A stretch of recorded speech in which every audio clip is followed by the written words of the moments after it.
ask you to mute yourself until you're asked to speak. Thank you. You're muted, Vic.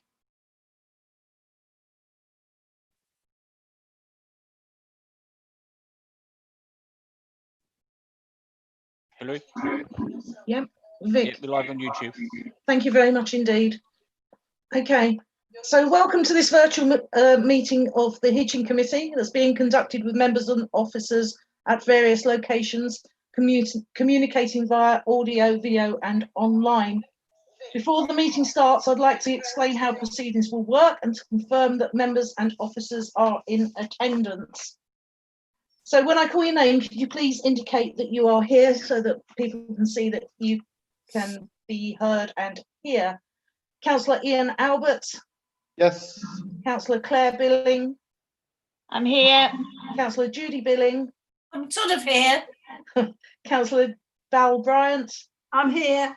Councillor Sam Collins. Hello. Councillor Elizabeth Dennis Harburg. Here. Councillor Simon Harwood. Yeah. Councillor Keith Hoskins. Yeah, Hilary here. Thank you. Councillor Mike Hewson. Hi, Hilary. Councillor Martin Steers Hanscom. Yes, I'm here.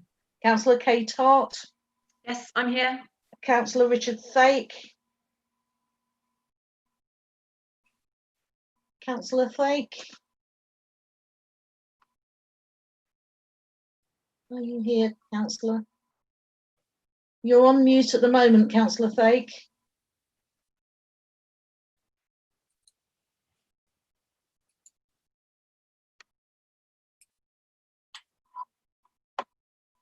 Councillor Thake?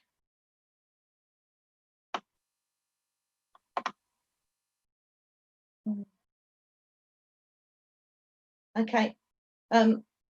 Vic, if I could ask you to message Councillor Thake and ask him if he can join the meeting and let me know when he's arrived. I'm going to continue though. Just be aware that Councillor Thake, as far as we know, can't be heard or hear at the moment. So the meeting is being live streamed on the council's YouTube channel and Zoom. If live streaming fails, the meeting will adjourn. If live streaming cannot be restored within a reasonable period, then the remaining business will be considered at a time and date later on. If for any reason the meeting is not quorate, an officer will notify attendees. The meeting will adjourn immediately. Once the meeting is quorate, the meeting will resume. If connection cannot be restored within a reasonable period, then the remaining business will be considered at a later date. If a remote member loses connection, the chair may adjourn the meeting for a short period to enable connection to be re-established. If the chair does not adjourn the meeting, the member will be deemed to have left the meeting at that point and be deemed to have returned at the point of re-establishment, and only members present for the entirety of a debate and consideration of an item are entitled to vote. If technology fails for a member of the public who attends to participate and is unable to do so, the chair may decide to adjourn or proceed to the next item of business to allow for the connection to be re-established. If the connection cannot be restored within a reasonable time, the chair can decide to conclude the remaining business. If a member of the public drops out of the meeting and is unable to connect by video, an email is sent to each with telephone options. Please ensure your electronic devices are muted, and please activate your mute button until you're requested to speak. If a member wishes to speak, they should use the raised hand button. I think you're familiar with that. And can I remind you about, if you take a vote, then it's use the participant section, green tick for yes, red cross for no, and blue raised hand for abstain. Details of how members voted will not be kept or minuted unless a recorded vote has been requested. So are there any questions before we start? Chair, can I point out that Councillor Thake and Councillor Clark have joined us? Okay, thank you. Councillor Thake, can you just confirm that you can hear and be heard? Yes, I could hear everything, and Simon rang me, but I hadn't realised that I had to turn the camera and the audio on. I thought that the protocol was that we have them off unless we were talking. But I've been here and I heard everything you said. Thank you very much. Councillor Clark, hello. Hello. Somebody called Dyden sent me a load of email links today that buried in my inbox. I can't imagine who that was, Councillor. Thank you very much. Okay, so now on to the meeting proper. So the first of order of business is to elect a chair of the Hitching committee for the civic year 2021. Can I have nominations, please? Chair, I'd like to propose Councillor Albert as the chair for the forthcoming year. Okay, can I have a seconder for that? I'd be very happy to second that. Are there any other nominations?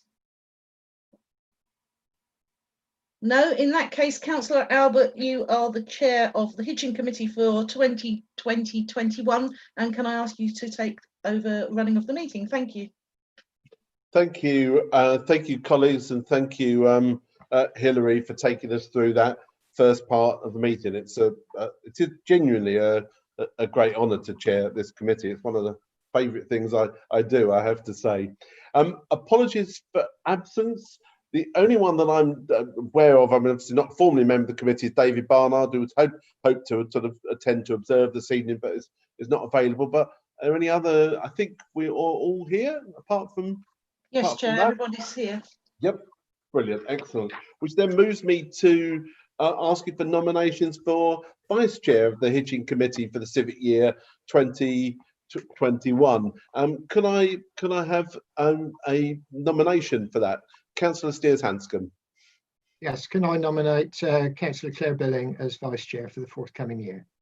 Thank you. Is that seconded? I'd be happy to second it if it wasn't deemed nepotistic. It isn't. If it is, then please somebody else do it. No, we're fine with that. Are there any other nominations? If not, can I offer Claire your congratulations as elected as Vice Chair of the Hitching Committee for the Civic Year 2021. Thank you, Claire. Thank you. Notification of other business. I've got none specific other business advised. Thank you to everyone who attended the town talk, and welcome to those speaking at as public participation. I'll come to that in a moment. We're certainly happy to sort of review how town talk went. It would be good to get your feedback through to probably sort of sending your feedback through to Katie Stanton in the community engagement team, and indeed myself and Claire, just so we can look at ways of seeing how we can make that sort of slicker, better for any future town talks that we need to do via Zoom, and we'll certainly take on board suggestion that we were just talking about before the meeting and consideration about whether we should also similarly sort of broadcast it on the YouTube channel for people to have a look at their leisure if they're not able to come. In accordance with the council policy, this meeting is being audio recorded and live streamed on the council's YouTube channel. Members are reminded to make declarations of interest before an item. The longer reminder about this and speaking rights is set out under the chairman's announcements on the agenda. And we've obviously touched on that earlier on. In public participation, we've got two bits of public participation. The second one, which is from Bir Mafalami, who will be joining us about sort of just before 8 o'clock. But the first one, I'd like to welcome at this stage Kieran Murphy from Phase. And if Kieran, you'd like to sort of come off mute and turn your camera on. Welcome Hi. to the meeting, Kieran. It's a real pleasure to see you this evening and to talk about the work of your organisation. You've got sort of up to 5 minutes, and then obviously there's an opportunity for questions. And then what I'd like to do after then, colleagues, is that we'll then move to a discussion about Phase and their application. So Kieran can obviously hear that discussion. Obviously, you're welcome to stay for the whole meeting, Kieran, or you may choose to leave. But you'll hear the discussion straight after you've spoken. So over to you, Kieran. Welcome. Wonderful. Well, thank you, everyone. Thank you, all the councillors, for having me this evening and just taking a few moments to talk about the worker phase and what I've applied for. So if it's right to ask, I don't know how many of you have heard of phase before. If it's possible, give me a wave. That would be wonderful. Okay, so about 50%. That's good. Thank you very much. Well, phase exists to see the well-being and resilience of children and young people thrive. That's our passion. That's what at the heart of everything we do. We believe that every child and young person should have access to tools and skills for their well-being to thrive. That's why we develop programs and services that build that vision. We want to promote what good well-being and resilience looks like. Desmond Tutu, which I'm sure a person you've all heard of, once said, we need to stop pulling people out of the river and go upstream to find out why they're falling in. And our vision is to engage sooner, earlier, quicker, so that we can stop the downward spiral of children and young people's mental health difficulties and struggles. We have 3 key aims which make up everything we do, and that's promote. We want to promote well-being and resilience for all children and young people. We want to prevent issues from developing, and we want to support those young people who are struggling with a mental health difficulty. And this evening, we're asking you to commit £1,925 of funding to provide 34 young people with 6 30-minute virtual mentoring sessions. And I'm sure you're all aware the current struggles that everybody is going through the pandemic. Young people's mental health is something that is, it was on the brink before all of this, and it is, pardon me, it's even worse at the moment. We are seeing huge amounts of young people struggling, and those that weren't just, those that were doing well beforehand are finding it even harder now. Again, you've probably seen in the press and other things, there's been open letters from over 30 national organisations asking for significantly increased funding to be given to services like ours to support young people who are struggling. And this is the worst health crisis for a generation, which has been shared multiple times. But we also have to remember that it's not just a physical health crisis, but it's a mental health one too. There's lots of stats out there, and I just want to share a few, but most of the stats that you'll see are all around those that are over 18. And there's a reason for that. It's because schools are shut, as we know. So that means that just trying to get clear access and understanding of where young people are at, it is really difficult. But currently, the Royal Society for Public Health have found that over 70% of 18 to 24-year-olds are experiencing higher levels of anxiety. And obviously, if you're an adult, you've got a lot more control. You've got a lot more autonomy. If you're a young person, you don't. We, in our mentoring that we're currently running, we've seen higher levels of anxiety. Interestingly, we're seeing higher levels of anxiety from young people about missing school, and then from also many of them about returning to school. So they're stuck in a predicament, a difficult place. Being isolated, breakdown in friendship, the breakdown in family relationships. I'm sure you've all found it. Actually having to be in the same place all day, every day with those that we love can actually be quite difficult because they're also the ones that are closest to us, which means that they're the ones that see us at our most raw. Loss of confidence. It was heartbreaking. I had a young person I was mentoring the other day, and his words, he said to me, I was talking about his schoolwork, see how he's doing. He said, I feel too stupid to even try schoolwork. He's a young person that was struggling before all this, and just this has been exacerbated by what's going on. Currently, through what we're doing, we're supporting school refusers. So those that were refusing to go to school before, we're actually engaging with them now, which is fantastic. Most of our work happens within school. Sort of 80% of what we're doing happens across all the primary and secondary schools in Hitchin. And so they're obviously those that are refusing school. We've struggled to have access to them before, but now they're coming, they're self-referring via our website, young carers, young people who are looked after, and many others. And so your support tonight that we're asking for is going to help us to support more young people that are struggling through this, because again, as we're all sure we're aware, we're not over the worst of this yet. Even as schools will start to return, hopefully fully in September, there's a lot of work to do to see the well-being and the resilience of young people improve to move forward. Love to take any questions that you have. Yeah, thank you, Kieran. Now I've got to see. First question I can see is from Councillor Harwood. Simon.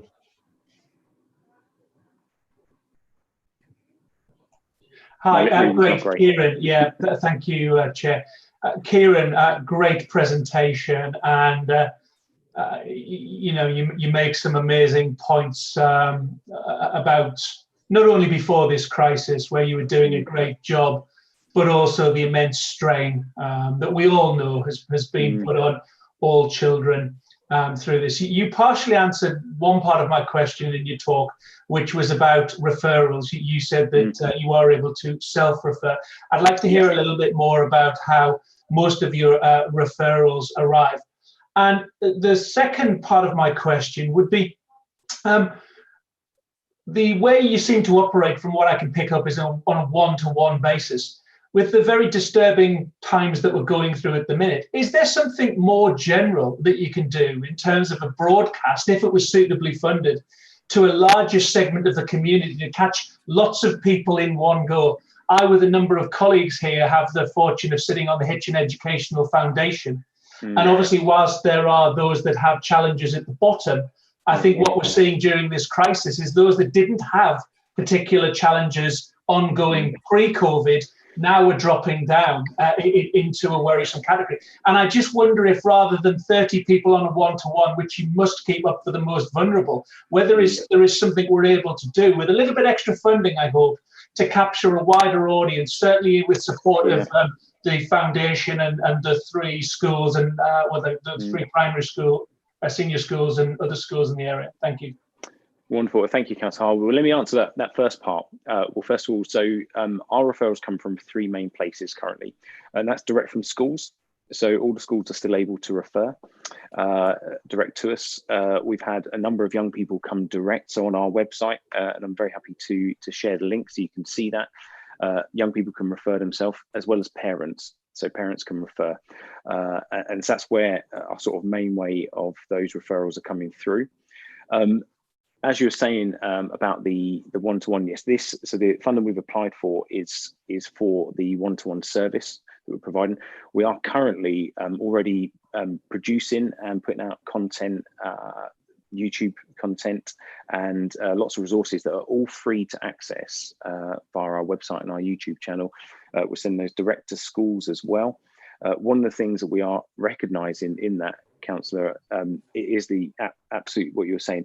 We are in this time gives us something that we've never had before. The fact that we can deliver supportive services to young people without borders, in a sense, where we'd only be able to deliver something to whatever the room would hold, whether that's 400 young people in a school assembly hall or 30 young people in a class. We're able now to put that content straight out onto the website, YouTube, via school social media and their newsletters, etc., so that children and young people can access that straight away. So just today, we just released our It's Your Move programme, which is for Year 6 children transitioning from Year 6 to Year 7. It's something that we would deliver into primary schools physically. Obviously, this year we can't do it. And so that's just gone out live onto our YouTube channel, and it's already receiving a lot of, we've had a lot of comments already and emails from parents saying thank you. So it's the aim of that is to be delivered in the home with a parent to create conversation with their child about the emotional journey and the thoughts, the struggles, and what they're also hoping for as they move up to secondary school. We would love to do. We've got lots of plans that I'd love to have a discussion with you about how that would also support and boost what the schools are doing, how the Hitchin Education Foundation could support us in doing that. Does that answer some of your question? It does, yes, and I would like to understand in due course. I'm sure other colleagues may have an opportunity to question you, but with what with a little bit of extra money you could do for this wider platform in these, as everybody says, strange times. Yeah. Thanks, Simon. Councillor Fake, you had a question. Yes, thank you. Can you hear me? Because can you hear me? Yep. Yes, I can. Yep. To be fair, absolutely fair, Kieran probably skirted round, if not directly answered the question, because in his rather broad approach to Simon's question. My question specifically was that he's asked for a specific amount, which is I assume to do with the capacity of the organisation to deliver those services. So essentially, the funding grant may well be linked to that capacity. If additional funds were available through whatever source, and I've got a couple of ideas, how could the organisation react to that to effectively use that money to deliver a wider service? Thank you very much, Councillor. And so I guess the main question is we'd have to understand exactly what service we'd want and how we would do that. So just for instance, to how quickly we can react, our online mentoring, our virtual mentoring was ready to go before the schools closed. So as an organisation, we are able to react really quickly. It's one of the things that we hold dear to all that we do. We want to make sure that there's not a lag for what we can do to give support to young people. We're already other things that I could go on for a while about all the things we're doing. We currently have a drop-in, so every Wednesday. So tomorrow afternoon, there's something called the Studio, which young people will drop in using Google Meet.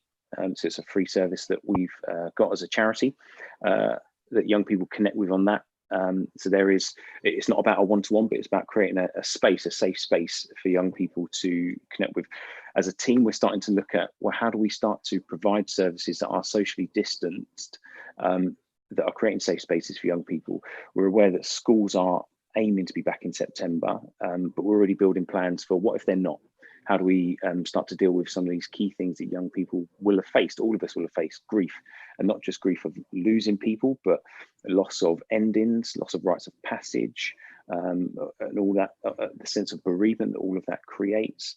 A huge impact on young people's self-esteem, their social skills.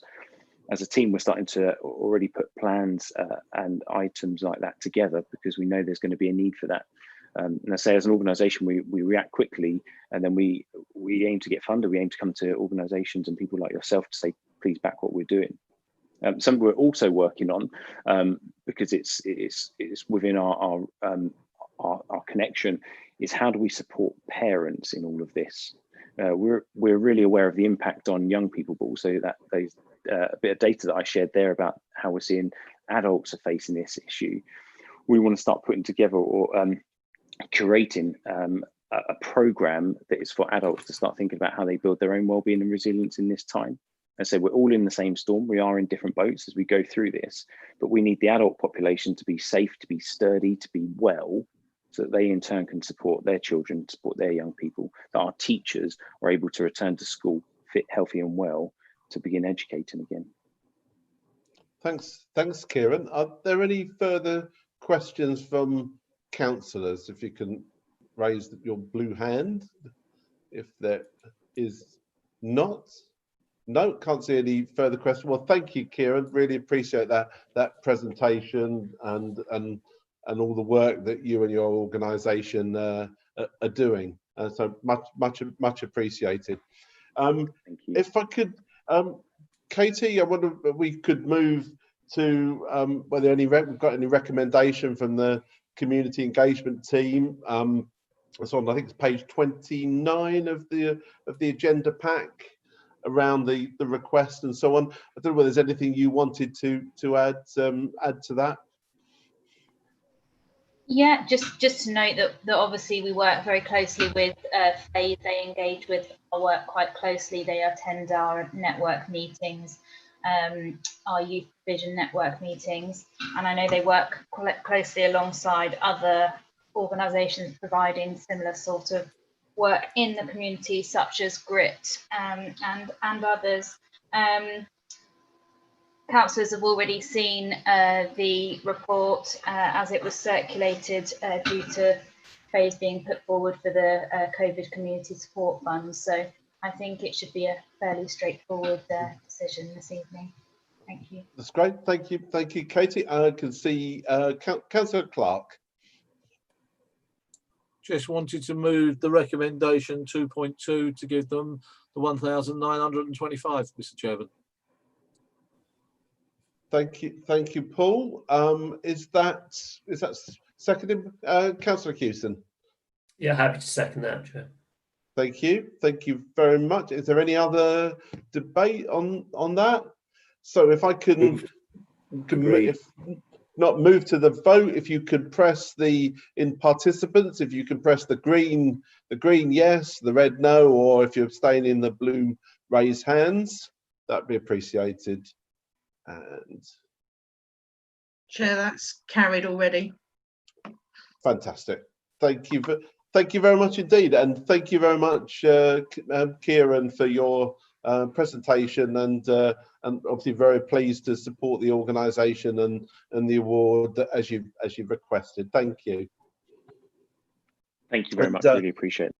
Yeah, and obviously you're welcome to stay for as long as you like. Thank you. Which then moves us to the second public participation slot, and obviously we're really pleased and see that we've got Bim FLARMI with us this evening. Really pleased and welcome that you've been able to join us this evening. It's probably just worth saying for the committee's benefit. I mean, so some weeks ago that Bim, Keith Hoskins, and I, and our town centre manager in Hitchin, Tom Hardy, and Mayor, we discussed, I think, business and retail issues in Hitchin, and particularly the business grant scheme. And indeed, under that business grant scheme, that from the government funding, that we've now paid out £25 million across North Hertfordshire to over 2,000 businesses, and I think that's really fantastic. But we did raise with you, and Keith and I particularly raised with you, that there was still likely to be money left in that budget that we had received, and we could see that businesses were falling through the cracks. And that was why we were so pleased that you agreed to take that idea about a further discretionary scheme and raise it with government. And it was then fantastic that later on that we received that further authority to spend £1.3 million on a locally designed scheme within the government's priorities. And this has resulted in today that the council has paid out all of that money to nearly all of that money to over 200 businesses, including home workers, market traders, people who hadn't qualified previously. And I have to say, Bim, I thought this was a really brilliant example of partnership working with the council and you as our MP in the Hitchin part of North Herts. But I have to say that was why we were a bit disappointed that you issued the open letters to the council rather than sitting down with us constructively with us first. But we don't bear grudges. This committee has always worked cross-party, and that's why we really welcome you here this evening. And that was why I was very keen for you to come along. So really over to you, obviously, to speak for around sort of 5 minutes on your ideas, particularly around the sort of free parking, and then obviously be open to some questions and discussion afterwards. But welcome you, and obviously over to you for your introduction. Thanks, Ben. Great. Well, thank you, Ian, and thank you, everybody, for allowing me to come and speak. What I'd first of all like to get on the record, and I think this is all a public meeting anyway, but I'd like to get on the record. First of all, I think you've done a very good thing in giving money to FAYS. They're a brilliant charity, and that I warmly recommend, well, not recommend, I warmly support your recommendation in that regard. And in relation to town centre things, yes, I mean, what you say is broadly correct insofar as it was the realization that I got from you guys that there was an underspend where this whole thing germinated from, and it shows what can actually get done. So the idea of free parking is quite a simple one, and let me explain why I think it's important. It is not the case that there are two aspects to why I think we should offer free parking for a period of time in Hitchin, and I recognise, Ian, that you may feel that you'd have to do it across the whole of North Herts, but I was talking about Hitchin, and I obviously it's up to you whether it's just in Hitchin or Hitchin and Letchworth and not anywhere else or whatever. But that's up to you. I was talking about Hitchin. Now the reason for it is that you will know, and you have worked very closely with hundreds probably of businesses across North Herts. You do not need me to explain to you how tough a time it is for retail right now. Frankly, it was tough before, and it's important. COVID didn't create all these problems, but it was tough before. It's tougher now, for all the reasons that you and everybody on this committee appreciates. we have limited levers that we can pull at a local level that can be pulled quickly in relation to this. Obviously, we spent a long time talking about Churchgate, for example, but right now, that isn't something that can get done. This is one thing where if we could give that big signal to the public, and it's not just Hitchin people, as you know, Hitchin draws people in from across North Herts.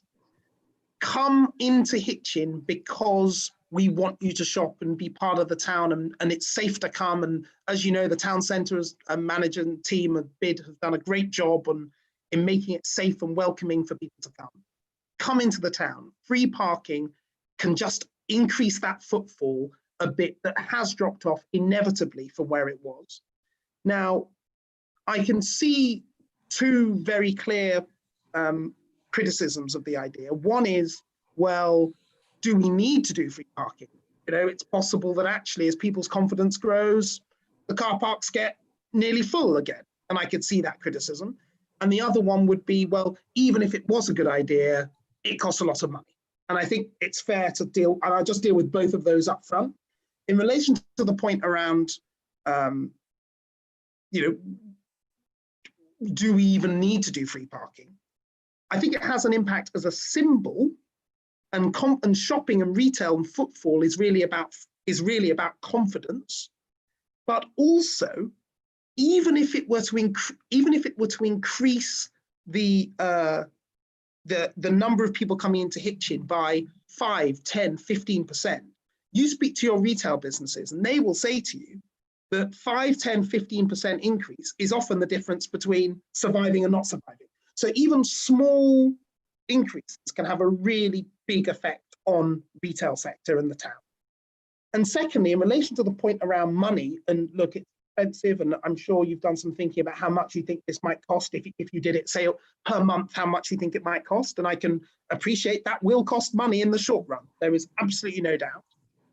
But if that, over a short period of time, can generate more footfall that can help save businesses, that will actually make it more financially sustainable in the long run. And also, I'd be interested to know what your reserve position is and what your financial position more broadly is, because, frankly, if we have any reserves, this I would regard as the definition of the rainy day. When we think of rainy day funds, if COVID isn't a rainy day, I don't know what is.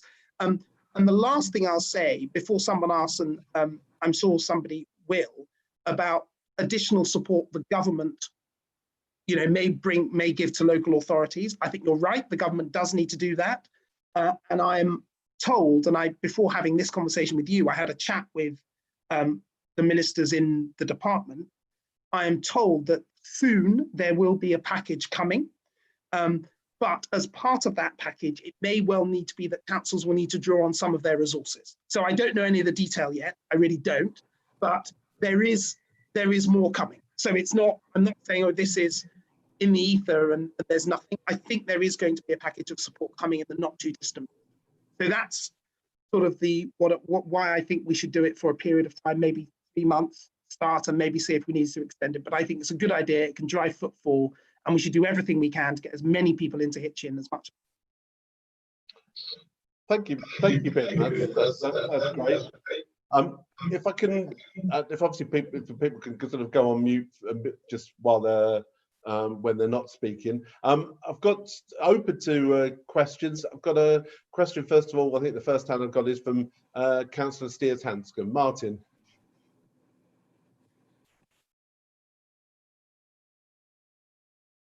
You're on mute. There we are. You're on mute, Martin.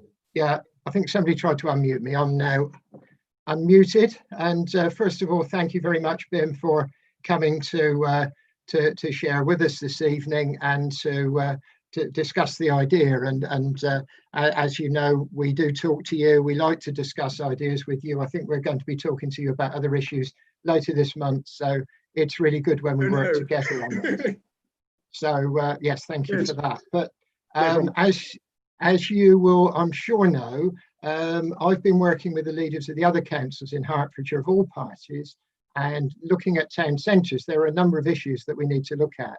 And first of all, we've been working to ensure that we open our town centres safely with social distancing, encouraging walking and cycling, and where people can, of course, and following government advice. And as you've already discussed, we've worked flat out, and you've given us some support in this, to ensure that we can give our businesses as much support as we can.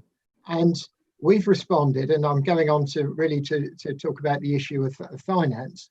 We've responded to the government's call to do whatever it takes, based on their promise that they would give us back the money that we spent, and also make up the shortfall in terms of what we've lost.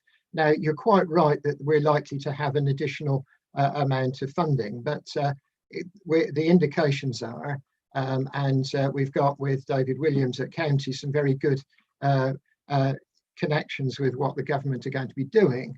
The indications are that although they, as you say, they will bring, we're 2 million short at the moment, to give you some figures, out of a net budget of 15 million.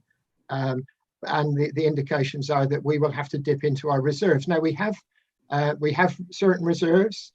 They are put aside for specific purposes. And yes, this is a rainy day, but we're not allowed to borrow. You talk, I know earlier on about, in the letter, about investing for the future. We'd love to do it, but councils can't borrow for current spending. We have to produce a balanced budget. To give you an indication of what it will cost, and it depends, obviously this is about what in normal times we budgeted for, but we will lose up to 200,000 a month if we open our car parks. Now, we can't guarantee that the government will fund this. Certainly the indications are they wouldn't fund extra things like this. So either could you guarantee that we would get funding for this, or if not, we're really left to the situation, and we're fortunate position we haven't had to get there yet, but we do know that other councils are having to look to emergency budgets and to make cuts.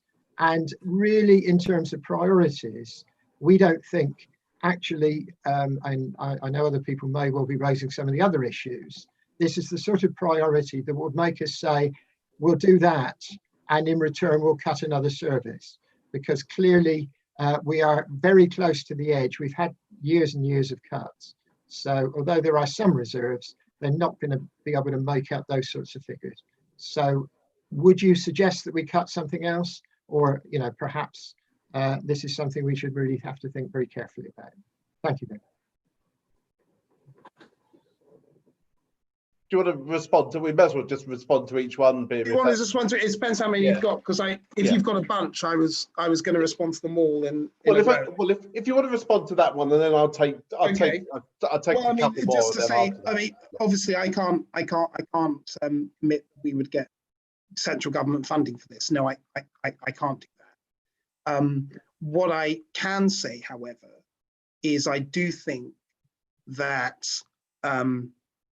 the reserve position, I know what you said around certain things, certain parts of the reserves are reserved for particular purposes, but are you saying that it is not possible for you to take to use your reserves for that £200,000 a month, or is it that you are choosing not to do that? And by the way, that's your choice. I mean, this is it's your choice, and I appreciate what you said about priorities. That's spending is about priorities. I understand that, but is it that you cannot, or is it that you feel that you do not want to deplete your reserves for this purpose?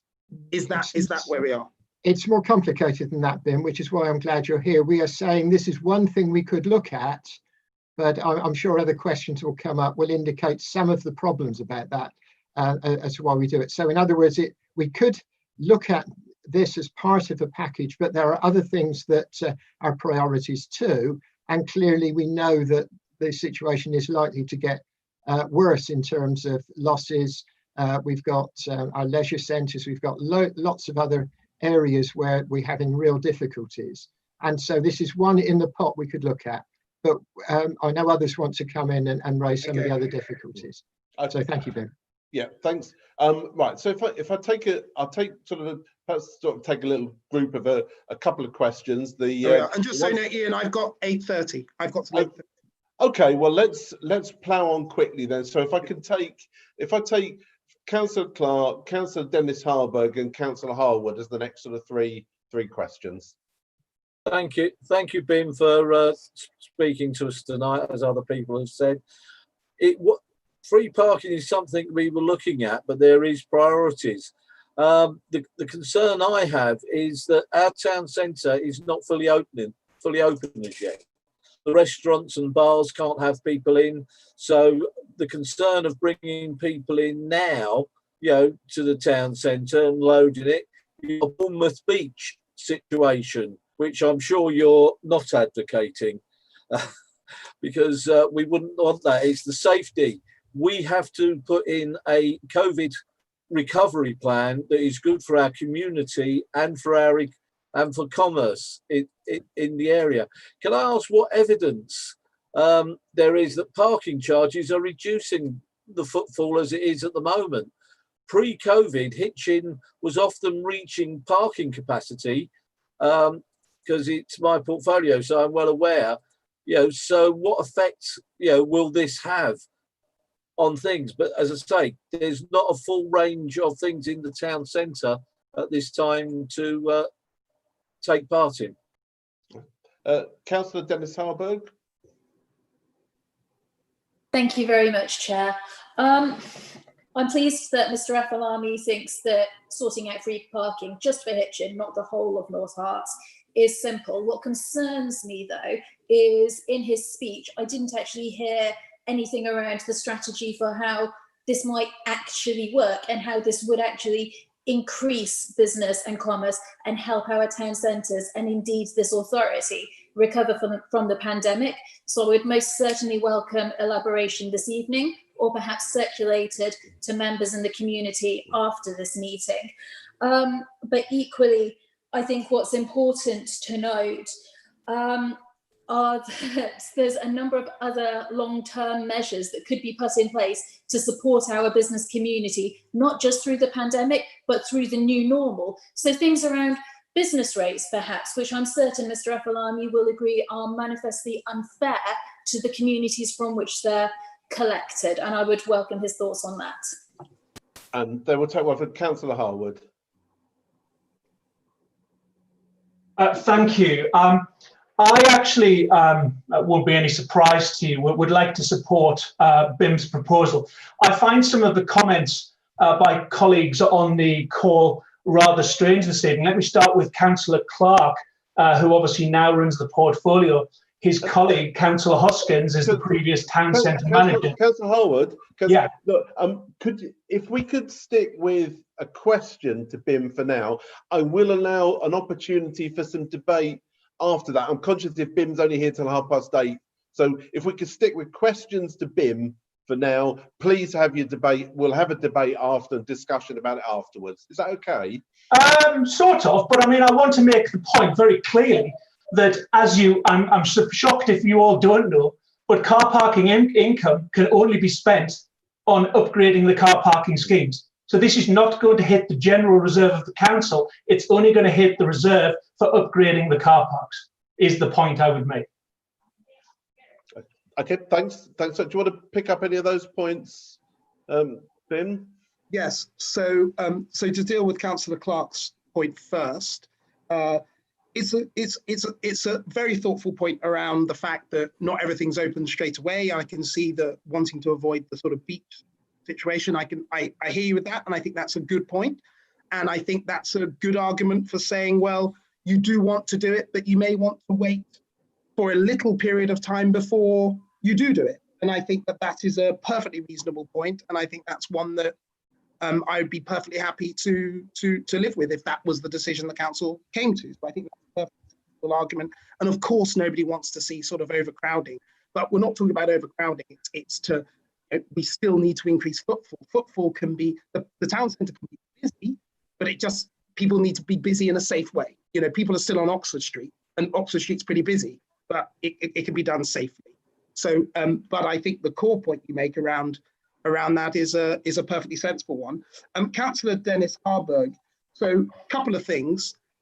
First of all, how this fits into a wider strategy. Well, I wasn't now trying to rewrite the whole town centre strategy. That isn't my remit. I don't have an ability to do that. What I do know is that, well, rather what I am arguing is that this could be part of all sorts of other measures, many of which we've talked about, many of which I'm sure the council's already doing, working with the town centre and the retailers. This could be part of a wider strategy. That's really all that this idea is trying to do, but a key part of it to increase footfall, to increase the number of people in the town centre so that our sort of struggling shops can get more business.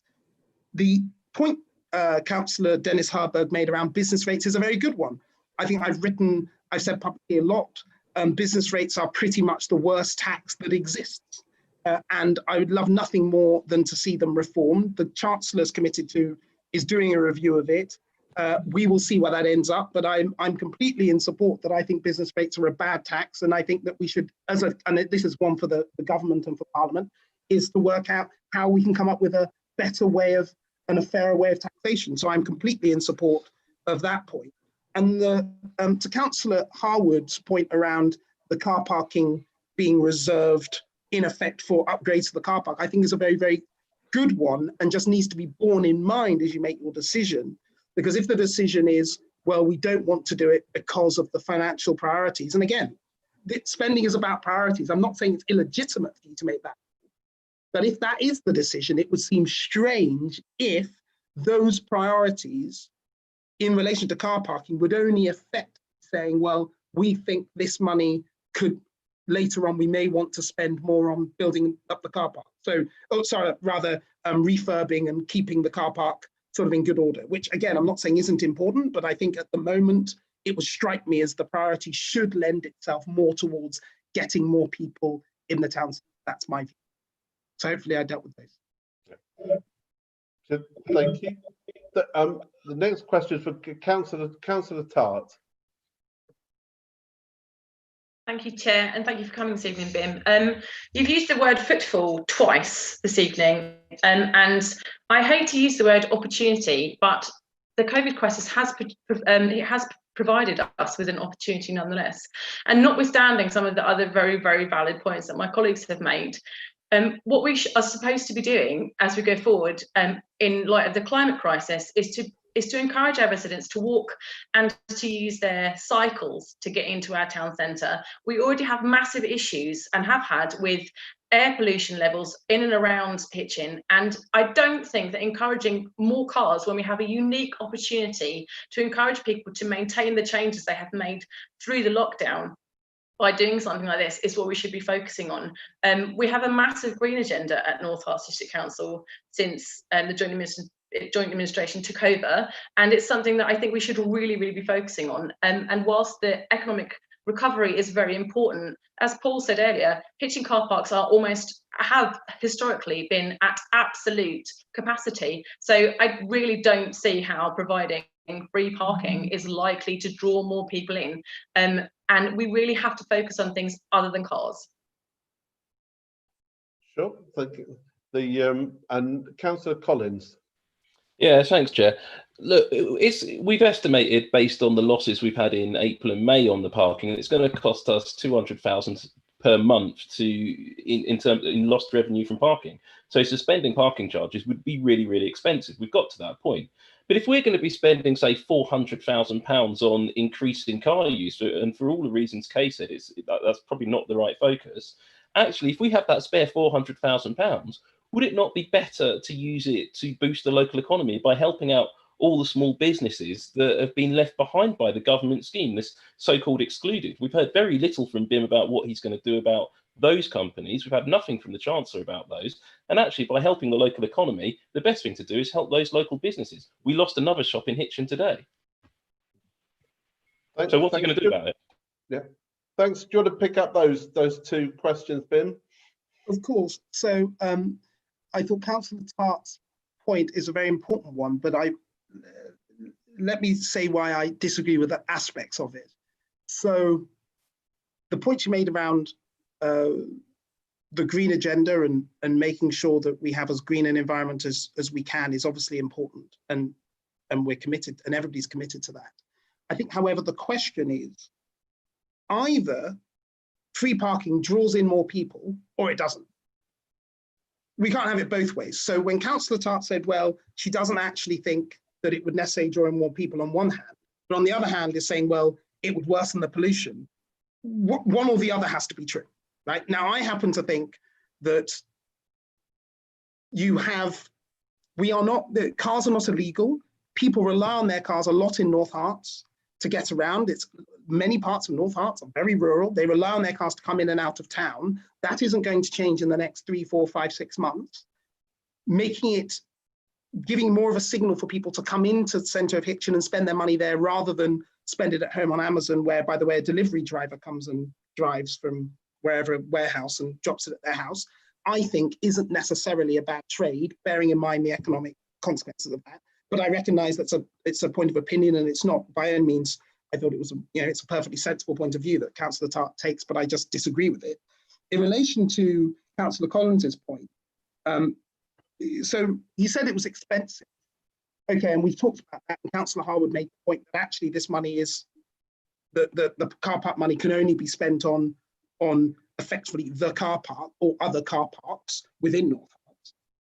But in relation to local businesses, I mean, we started this by talking about how me, Councillor Albert and Councillor Hoskins, with the good work of the officials at North Herts, and I shouldn't leave them out because I'm sure they did a lot of hard work on this,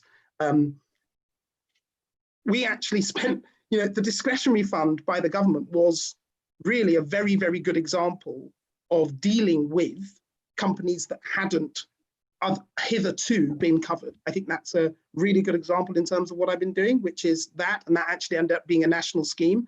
Of course, when these things happen, literally not every single business can be covered. But by the way, quite a lot of businesses are trading, and certain businesses have been doing okay. So you wouldn't necessarily want to cover every single business.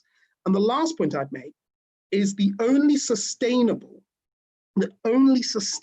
way to make sure that our town centre and our high street across North Herts, and I know I've spoken about Hitchin, and I forgot, Councillor Tard, I think, sort of mentioned whether it be Hitchin or the whole of North Herts. Frankly, this applies to all of North Herts, though of course my focus was Hitchin as I talked about it.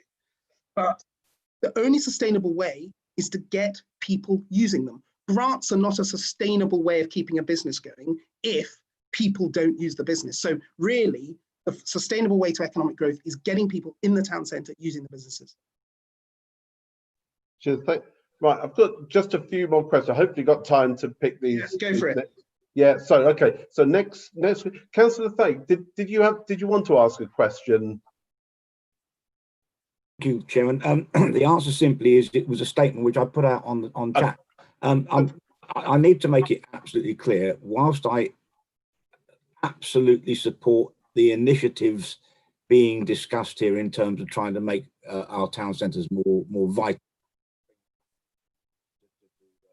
sustainability, I could not personally support an initiative from the North Hertfordshire District Council, even though I am a Hitchin councillor, that set one town against another.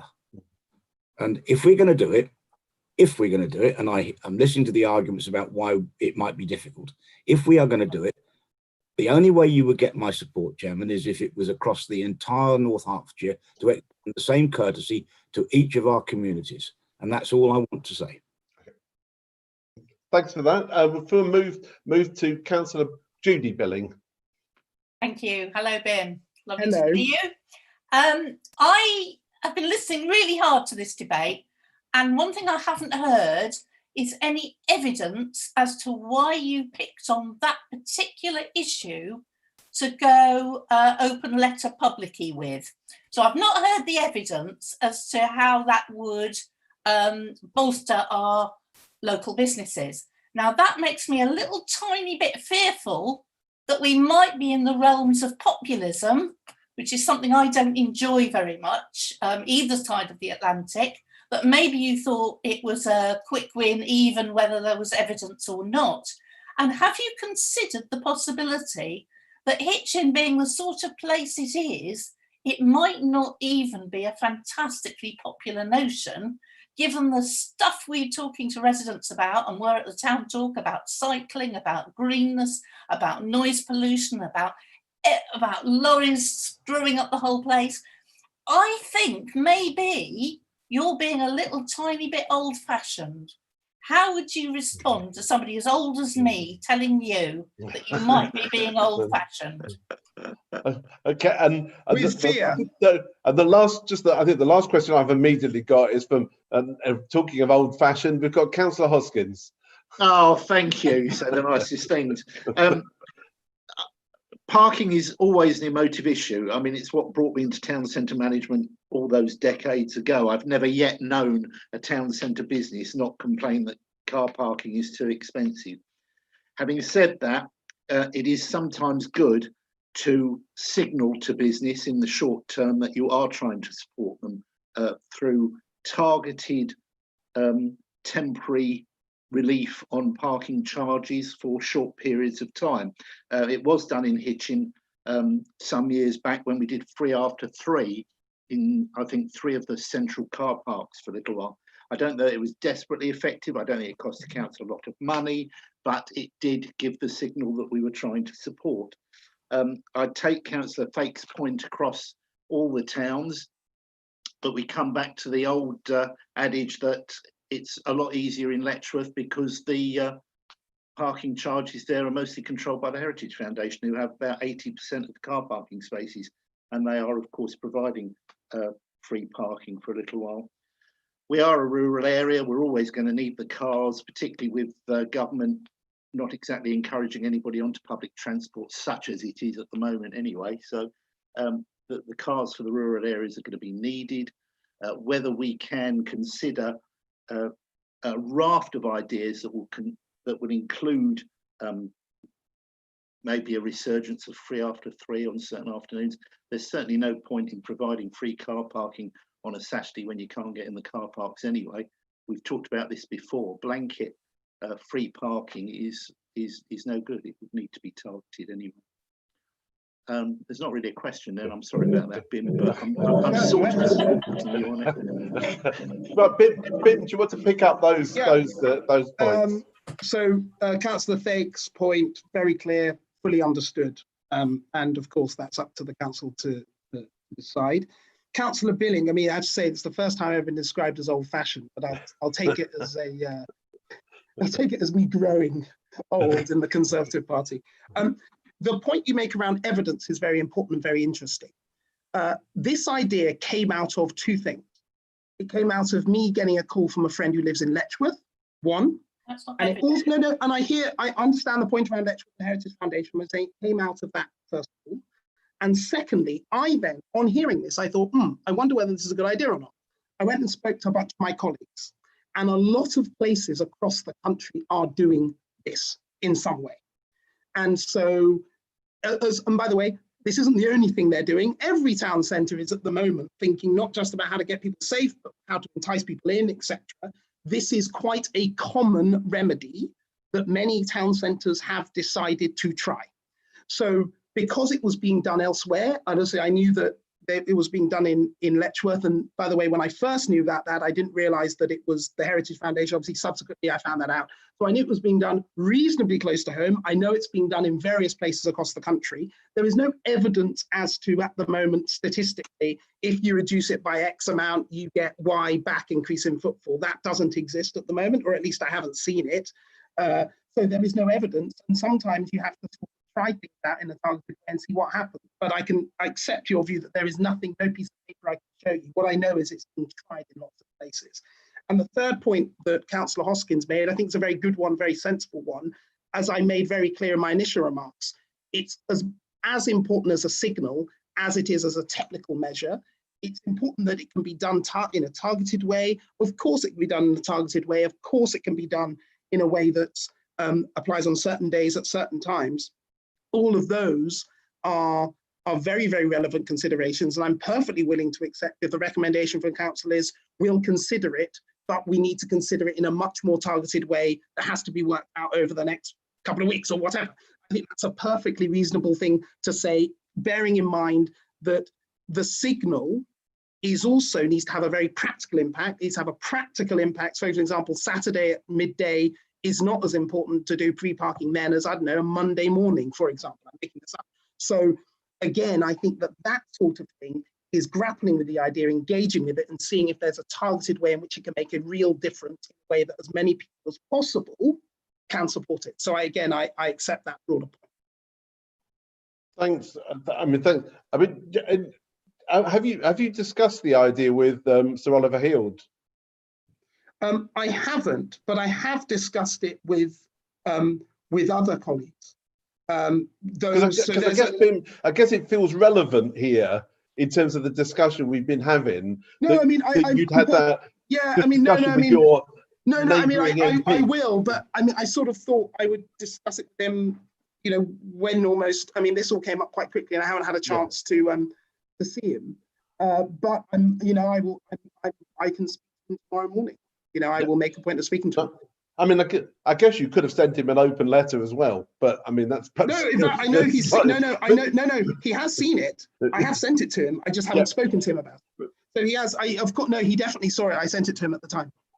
Yeah, I mean, because I think for you know, for me, I mean, when I discuss this with what is, I think, is the nearest to someone who's not necessarily non-political, my daughter, her first reaction was that the importance of safety in the town was key and not necessarily free parking. But I think there's obviously other people I've certainly spoken to around the businesses and the bid say is that if we have free parking in Hitchin, actually things like Woodside car park will just be actually full of people who are commuters parking there for the day, and using free parking as a way instead of actually using the station car park, and that's the kind of danger I think we're in with a kind of blanket offer of like that. No, I can understand that, and the point you make. So around commuting, first of all, the numbers on trains. I saw last week's numbers. No, 2 weeks ago. Forgive me. I saw 2 weeks ago's numbers, and they were really low. I mean, incredibly low. It's possible it's picked up a lot since then, but you know, there aren't huge numbers of people at the moment commuting in and out of Hitchin by train, or at least not as of sort of 10 days ago or so. And the other point I think is a fair one in relation to safety. I think we talked about that. I personally think that it's been managed incredibly well in the town centre, and that's due to the team, it's due to the it's due to the town centre team, it's due to the council, due to the officers. So I actually think it was, in all candour, I think that, and I don't think he'd mind me saying, Tom Hardy was a bit worried initially about how this would all work, how it would practically work, and I'm sure you've had discussions about that with him, Ian. But actually, how it all shaped out, I thought it was done really, really sensitively and really, really well. So I think the safety is an important point, but to be honest, I think that challenge has been, I think that hurdle's been done well. I'm not worried about that, and I don't think people are. I think people feel safe. So I'm hoping that can withstand more people. No, I think and we'll obviously have a conversation in the next item with Tom. I think the safety work and the stuff that Tom and his team have done has been brilliant. I mean, yeah. And I'm yeah. So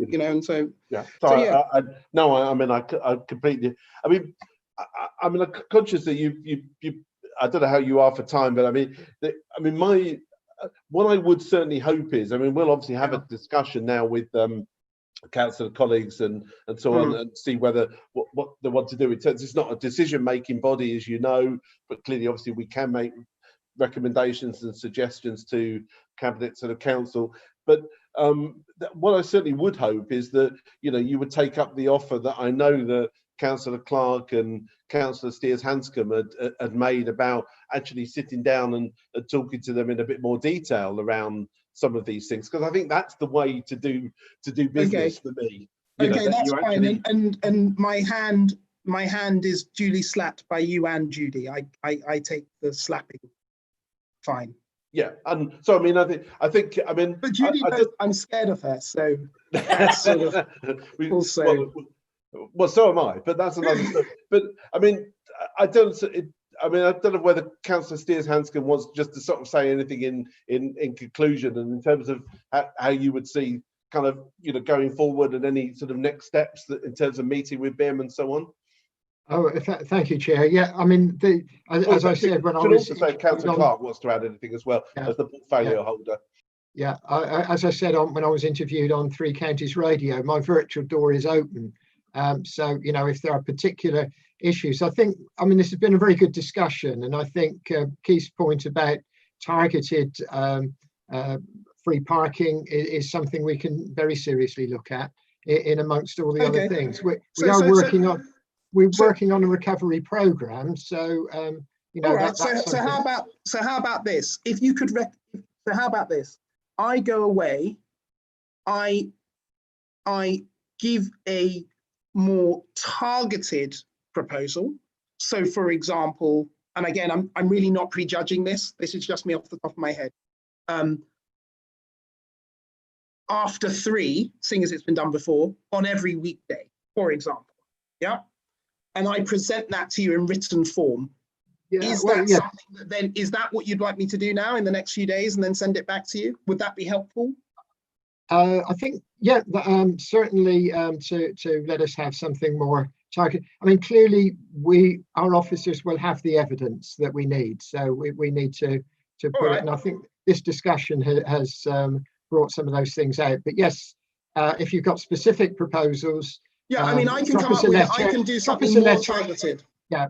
And then we can have a chat about it, but I'll defer to Paul as well because it's his area. So, if Paul, do you want to come in on that? Yeah, Councillor Clark, do you want to just come in on that point?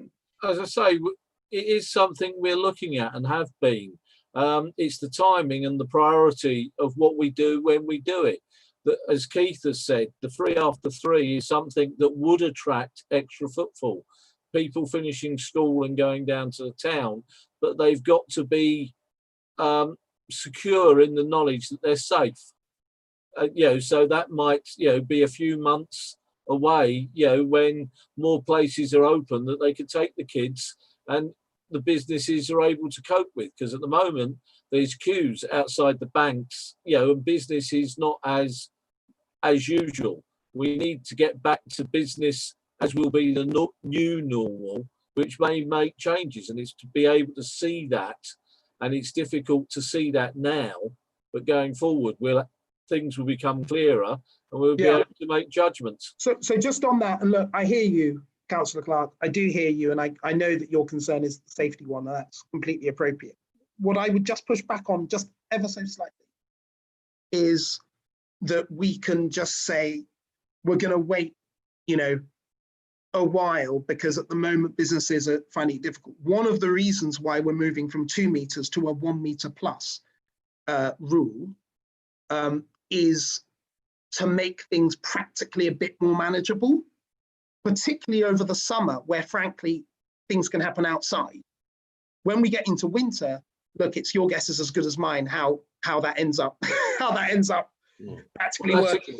You know, Hitchin Town Centre and the amount of indoor restaurants, there's not that many outside. That's the rural areas. So yeah, no, I get it, but I suppose my broader point being, still, it's not as if we can still have more people in the town centre at particularly the points where we know that footfall is very weak. I think there is scope for that, is my point. I do hear your concern.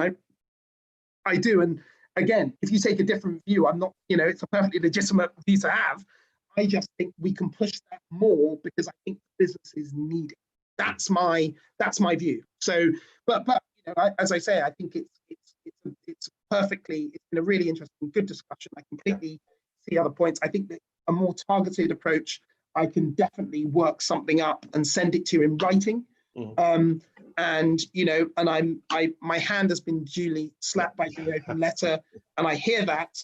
But all I would say is around that, what I think you guys will all appreciate is that sometimes it can be difficult to get the public engaged necessarily with certain local issues.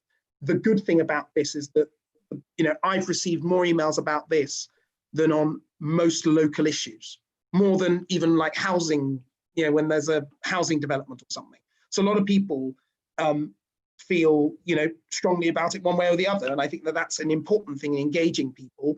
But, you know, I hear your point around coming to speak to you first. I did have an informal chat, though it wasn't in any detail. But now we're in the detailed phase. I'm very, very happy to say, all right, give you a couple of paragraphs. This is how I think you guys can work it into your plan. Well, look, I think we need probably now. You know, I appreciate your time short. Yeah, I've got to go. Sorry, I'm just completely late. So no, but look, thank you very much for coming Thank you. this evening, Bim. It's really appreciated. We certainly hope that you'll come again. I will.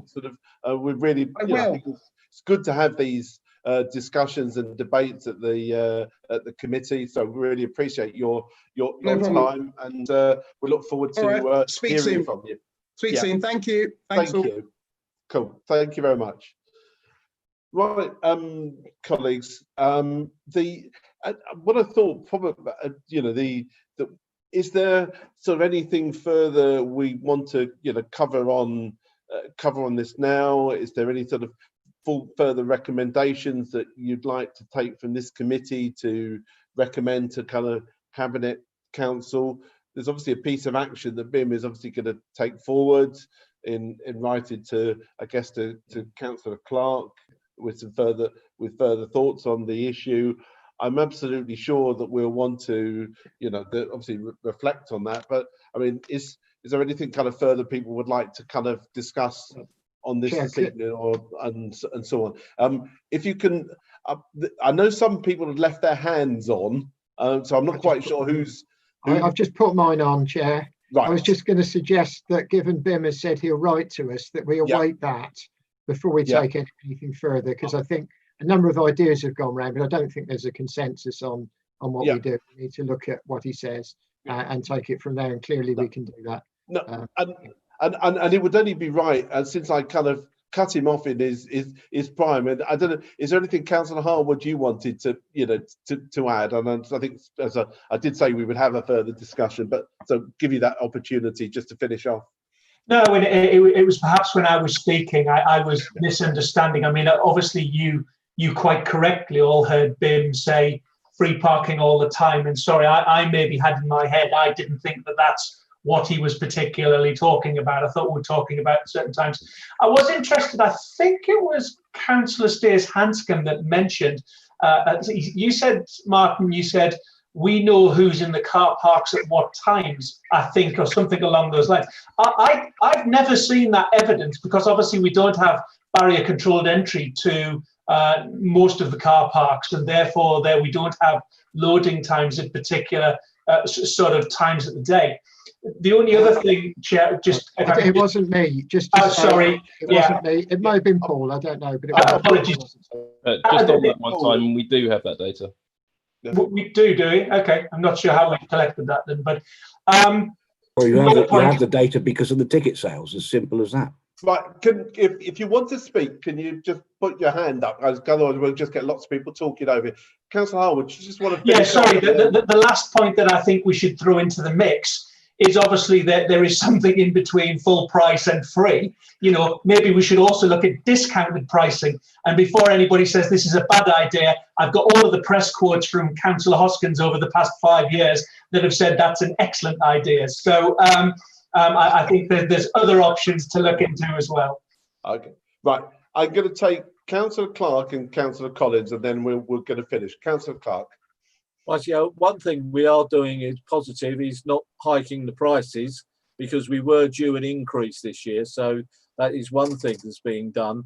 The way we get the prices is the ticket machines record, as Richard said, when the tickets are sold. So we know how much and how long they're for. So that information is available, so that's why where we've done 3 after 3 before, we were aware of the take up, and it can be a smart objective. We know, what it brings it in. Is there we've not got the figures for that, but we don't know what it brings in, which is the only issue. We know what we're getting. We know when there's space. Thank you. And Councillor Collins. Sam? You're mute. To carry on from what Paul was saying, obviously I was the shadow member for the parking portfolio under the previous administration, So I've seen quite a lot of the data on this as well. We do know the figures in great detail, because if you go on the online parking, the old app, which was, I forget the name of the company, but you go on, it would tell you how many spaces and whether there was space available. So there is data on parking load. What I would say is, people are talking about discounted parking after 3 p.m. We have discounted parking after 3 p.m. in Hitchin already. There is, for 3 hours, you can park for £1.30, and after that, it's free. There is already a discount scheme. Pre-COVID, if you went into Hitchin, any of the car parks, even on a Friday after 3 p.m, no problem getting a space. If you go in before that time, the car parks are full. So the cost of parking is not the driving force in what's stopping footfall into the town centre. If you're driving in from St Hippolyte's, from Kimpton, from further afield, from Ickleford, from Holwell, or even from Royston or anywhere else in the far-flung bits of the district, Barley, that cost of the drive, the petrol, the fuel cost, the £1.30 parking, and the cost of parking is not an inhibiting factor to local business. I don't, unless I see some really definitive evidence, I really struggle with that. Yeah. And I just think there's much better ways to spend the money. Paul Clark has added on the chat a key point about car parking income pays for the entire parking service. And if we don't have spare money to fund that parking service will have to come from the general fund. And if there's no surplus, which there won't be this year, that money is going to have to come out of the general fund. So to say all this revenue is just going to come out of parking, that's not the case. Okay, look, thank you. I think that's been a really good good discussion. I hope everyone had the opportunity to to provide some input and questions to that. And since we're talking around sort of town centre issues, but I hope, Tom, you found that useful discussion. I'll bring in our town centre manager, Tom Hardy, for his update. Tom, over to you. Hello. Yeah, I will make a comment on the parking actually at the end. I just wanted to update you all, I suppose, on what the bid has been doing over the last few months. We started by acting as a kind of support hub for businesses. So I was sending emails out on a daily basis, updating them on all the new government information that was flooding out every day, to try to not translate it, but give them the relevant information and cut it down, and so they know what they need to do and how. And then I moved on quite quickly then to the financials, and to help them find out who to contact, when they might get the money, when they might get access to grants, and how they get other support, financial support to get through. It's been a bit of an evolving process for the bid. We moved fairly quickly on from financial support onto dealing with talking to landlords about how they would be helping businesses, and many of the landlords have actually given discounts to the businesses, and then we kind of moved then on to advice on reopening and the guidance on how to reopen safely. We also purchased then quite a large number of PPE. I was quite aware that there's a lot of companies out there that have hiked the prices up for PPE, so we wanted to make sure that we were giving them a price that we, having it at cost price, so that they could access it easily and cheaply. And also we were getting in touch with cleaning companies and local companies that do screens and things like that, so we can get deals for businesses. We were also, I was very pleased that the council were able to offer a discretionary grant funding. There were quite a lot of businesses that were not ordered to close, but the public were ordered not to go to them, and that was a big problem for them. And so I was really pleased to see that there's businesses that have been awarded something for all the losses that they've incurred. We moved then on to looking at road closures and pedestrianisation to reduce traffic through the town. Highways quite quickly put in some barriers to deal with the social distancing. We then later had some meetings with them around removing some of the barriers, and we we've removed probably about 70% of them in the town. We're still leaving some in place for social distancing, but allowing some of the disabled bays and the deliveries loading bays to still be open. So the businesses are relatively happy with that. I think it's going to be middle of July now where we're going to introduce a experimental traffic order. So the high streets will be shut between 10 and 5, 7 days a week with a physical barrier, and Sun Street and Bucklersbury will be pedestrian cycles only, with the exemption of loading and disabled parking. There won't be a physical barrier on Bucklersbury, but there'll be adequate signage down from Queen Street. So we're quite pleased that that highways, and with the help with North Arts Council, that we've been able to sort of push this and have a very quick consultation with a select few of the businesses to get an idea on what would be acceptable. We realised that there's a lot of businesses that either were selling or have had to quickly start selling online over the lockdown period. So and that hasn't stopped. They've just been relying more online and sort of moving into opening their shop up. So we started a new website called Hitchin Basket, hitchinbasket.com. You can go on there and you can now search for any product or service you want, and you can find, and it will come down to, if you look for coffee or wool, or whatever you want in the town, it will come up with all the businesses that sell that product. It's been really popular. We've had over 7,000. Very good. Yeah, we've had over 7,000 visits in the first week of it going up, and people are going on there for around about 4 minutes at a time. So it's a very good website to highlight what we actually have in the town.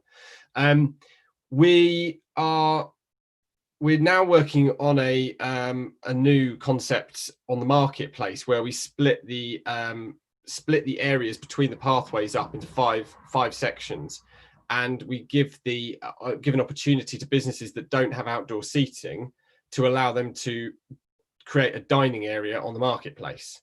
So we're going to create a sort of outdoor dining centre called Eat Al Fresco, and we're due to launch that on the 13th of July. There's a lot of conditions to it. There's pubs are not allowed to serve alcohol on there. It has to be a dining experience, and we're really targeting the businesses that don't have outdoor seating to come out on there. In terms of bid activity, our staff are all back now. We've got our cardboard collections that are continuing. We've got our floral displays, which have been put in place. And we have recently gone to a forest in Berkhamsted to choose the Christmas tree with Ian Albert. Very good it was. Yeah. So we're going ahead with the Christmas tree and the Christmas scheme this year. What the Christmas light switch on and other events will look like, we're just going to have to take government advice from. And events generally, we are trying to work out a way of being able to entertain people, but in a safe way. So we're potentially looking at other promotional activities in the town to try to boost trading and highlight what we actually have, what types of businesses we have in the town, whether that's street days or discount booklets and things like that. One of the things, going back to with safety on the high street, I mean, we've put in 10 outdoor hand sanitizer stations. We've put up social distancing signage. We've given 2 meter distance stickers for businesses to have outside. One of the things that we're really trying to push is to communicating all the measures that have been put into place to the public. I think that's quite a big challenge for us, and we're constantly reminding people of what we're doing outside the shops and actually what the shops are doing to keep it a safe place for them. One-way systems. I mean, I had a conversation the other day with Gatwoods, who have a way of like a viral solution, antiviral solution that they put all their jewelry through once it's been tried on. So there are different things that lots of different things that businesses are doing that maybe the public are unaware of and maybe not feel comfortable initially to use them. So it's really about coming up with a shop safe campaign to try to highlight that. I'd just like to say thank you to the District Council for supporting the bid in the levy that we've had. Our collection rate obviously for our levy hasn't been as high as previous years, mainly down to a lot of businesses just aren't open yet, and we haven't been able to communicate this to them. So thank you very much for supporting us with that. Obviously, for the information centre, we are in the next few weeks going to be closing it for refurbishment, using the Community Facilities Capital Grant that we were awarded by the District Council. So we're having some new units put in place. We're having some new products, new Hitchin related products, and a lot more relevant publications as well on display. So it's going to be a whole new looking shop area. Onto some new openings. So surprisingly, we are actually having some new shop openings happening in the town. We've got Pebble Sanctuary, Beauty Sanctuary. They have taken a second unit, which will be opening in the next couple of months or a few weeks on Bucklersbury. We've also, I've been in touch with the people that own the old Hawkins unit, and they are, they've almost signed the lease now on a high-end furniture shop to go in the larger retail unit. They're quite far down the line in terms of signing leases for the old Shoe Zone shop as well. So there's a serious interest in that, and you might have seen a campaign on social media with them. And we have a new hairdressers that's opening in what used to be the old MK Discount. It's a salon hairdressers, because we don't have enough of them. And we've also got on Church Yard, that used to be Red Art next to Simmons, is now a smoothie shop that's going to be opening soon called Rainbow. And then obviously the biggest opening that we've had recently, the most look forward to, was Chicken George, which opened roughly, I think about just over a week ago.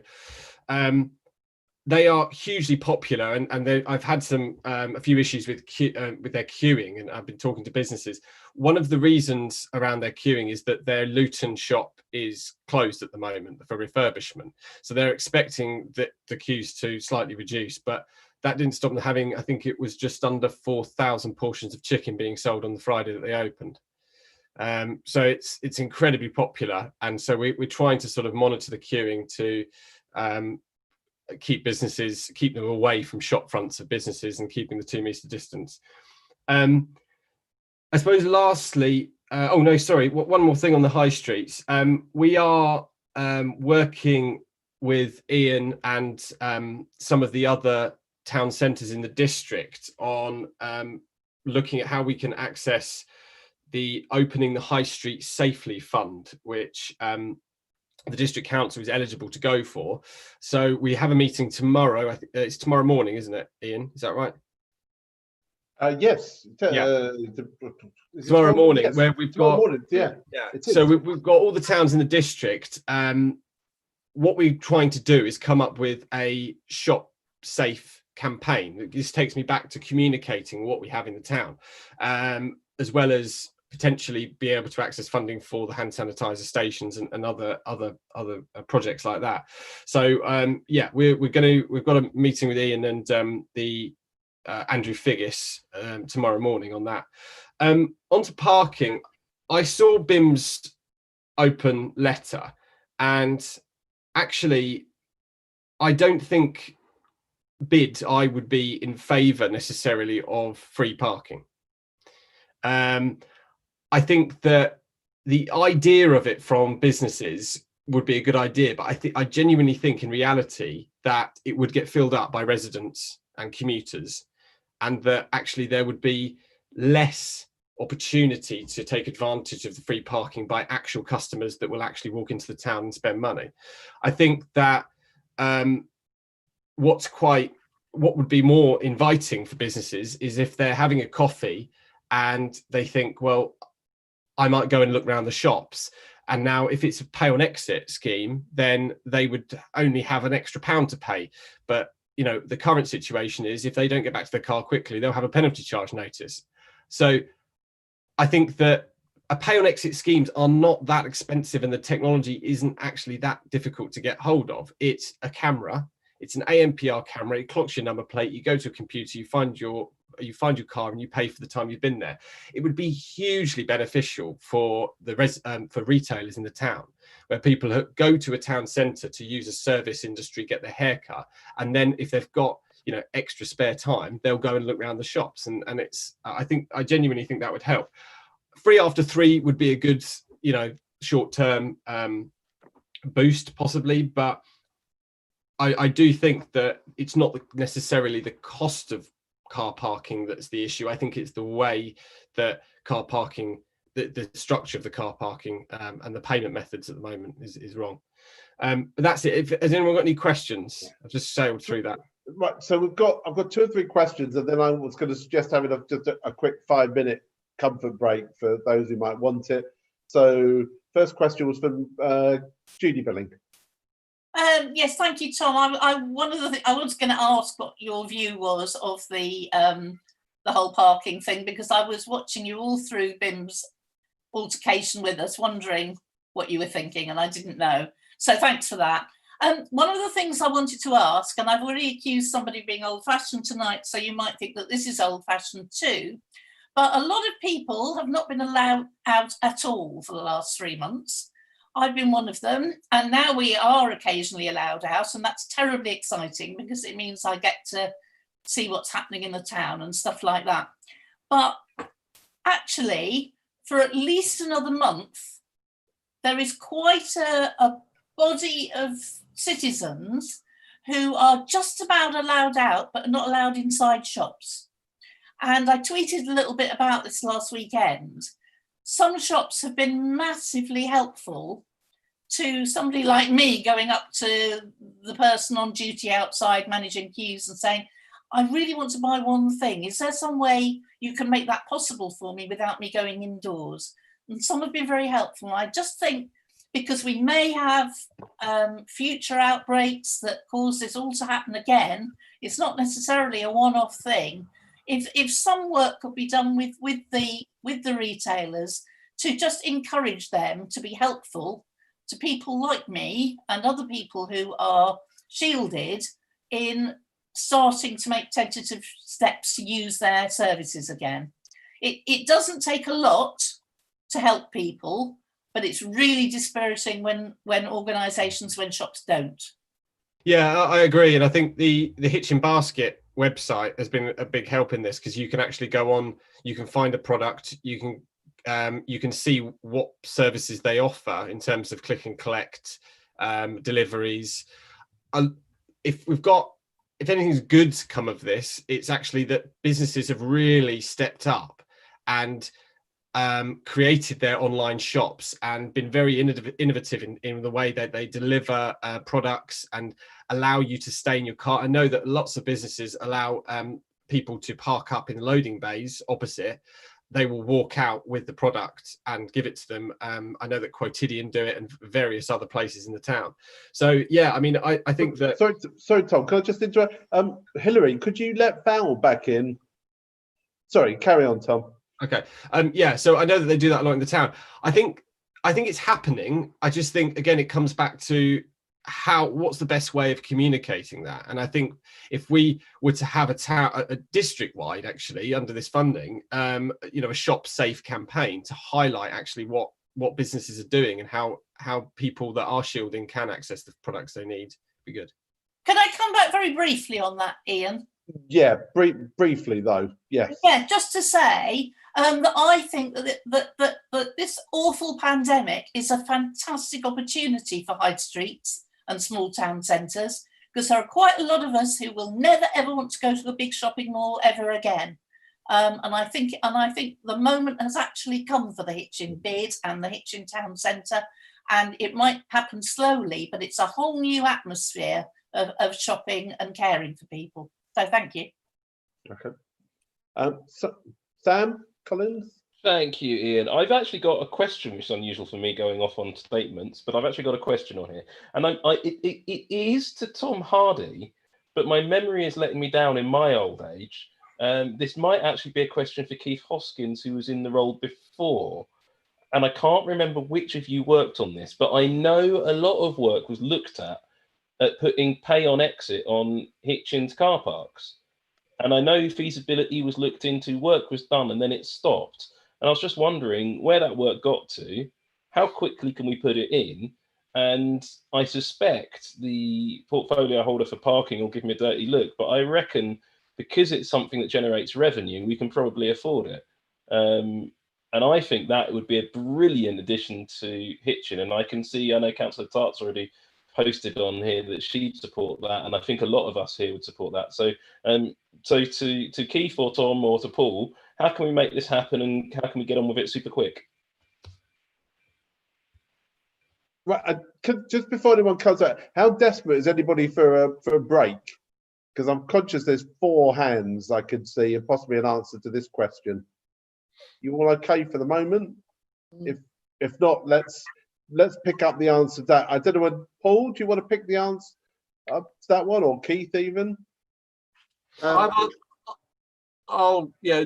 issue I've understood is because it's a surface car park. But if Keith and Tom have done the work on it, can I see it? And then I will push it and try. We can get it in. Get it up and running. Whether we have to bollard the car park so people can't drive over curbs to avoid places like St Mary's or Port Mill, which is where the thing is. I know I've been pushing for one of the multi-stories, preferably Hitchin, to be pay on exit, but it's the other ones, I think, Lairridge, Woodside as well, to be done. Woodside might actually be easier because there is there's a contained entrance and exit. I know there was a lot of work done by the previous administration that was then picked up by this administration. I think it was parking strategy report phase 2 I did see, and I was invited to a couple of meetings, but I don't know what the actual action points or outcome or timeline was for that. Okay. Go on. Councillor, I'll take Councillor Houston. Mike. Thanks, Ian, and thanks for the update, Tom. Yeah, love Chicken George. I made my wife queue outside for 30 minutes so I could get some of their chicken wings, and I was very proud of myself. They tasted very good.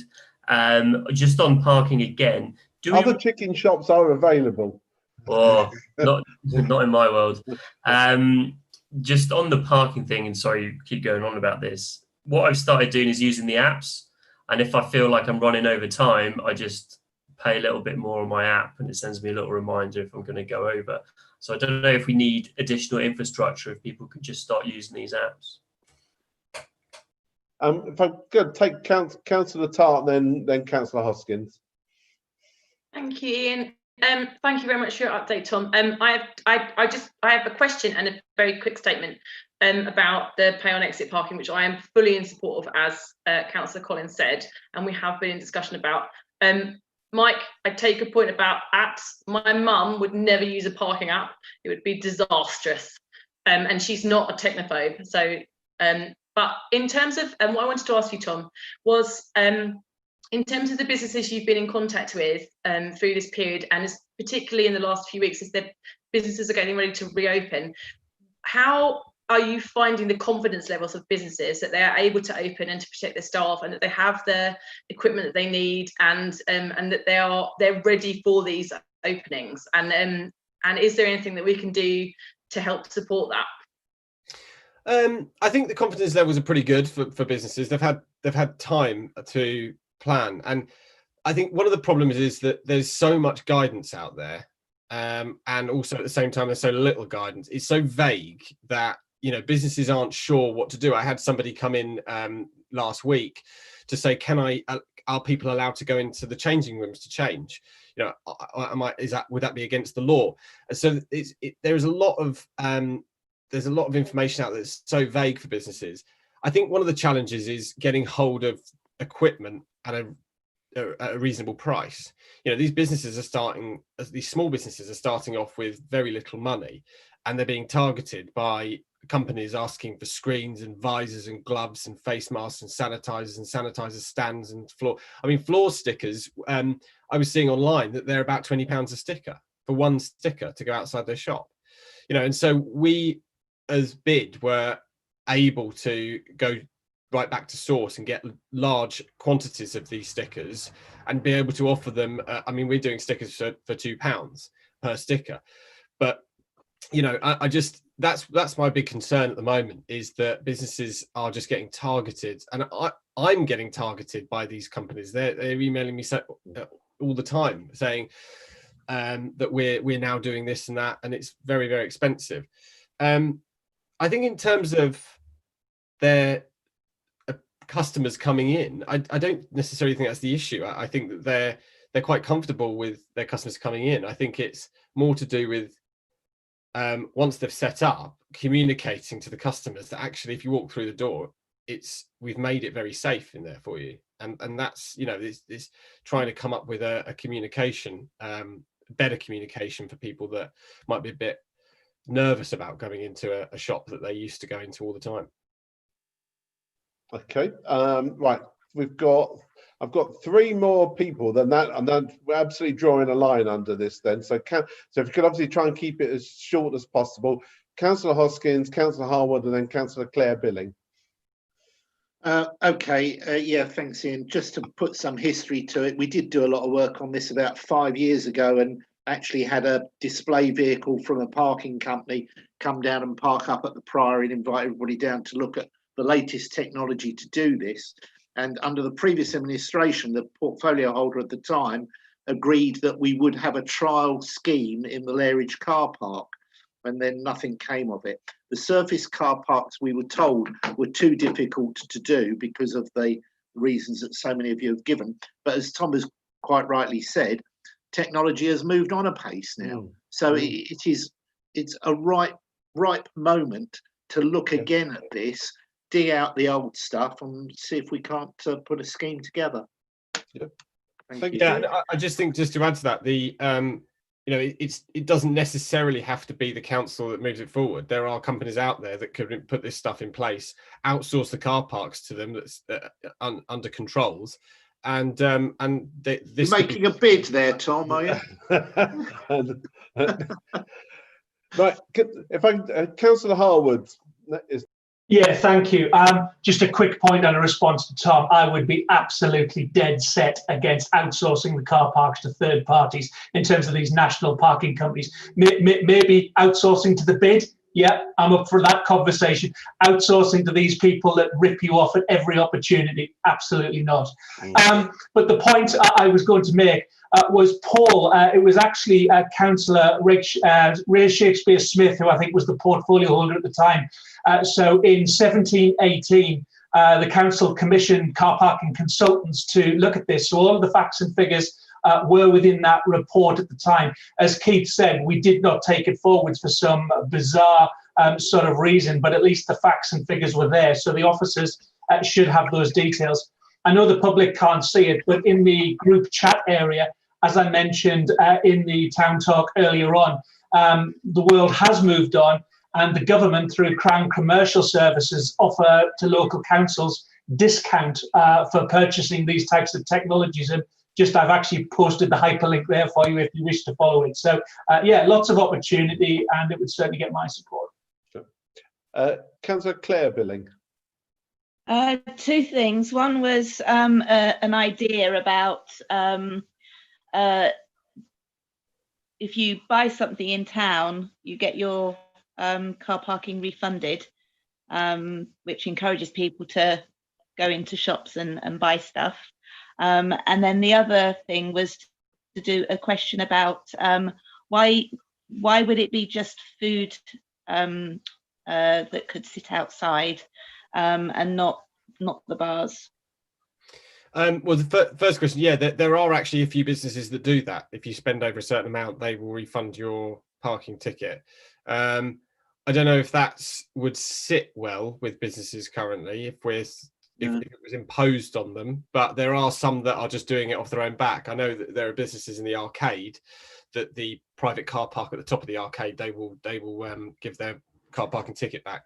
The second question around bars, it's mainly down to do with just responsible drinking and responsible, having responsibility to the public. I think that what we are saying to bars, and I was approached by the Rose and Crown, for example, that said they would like to have some seating out there. They've got very small inside.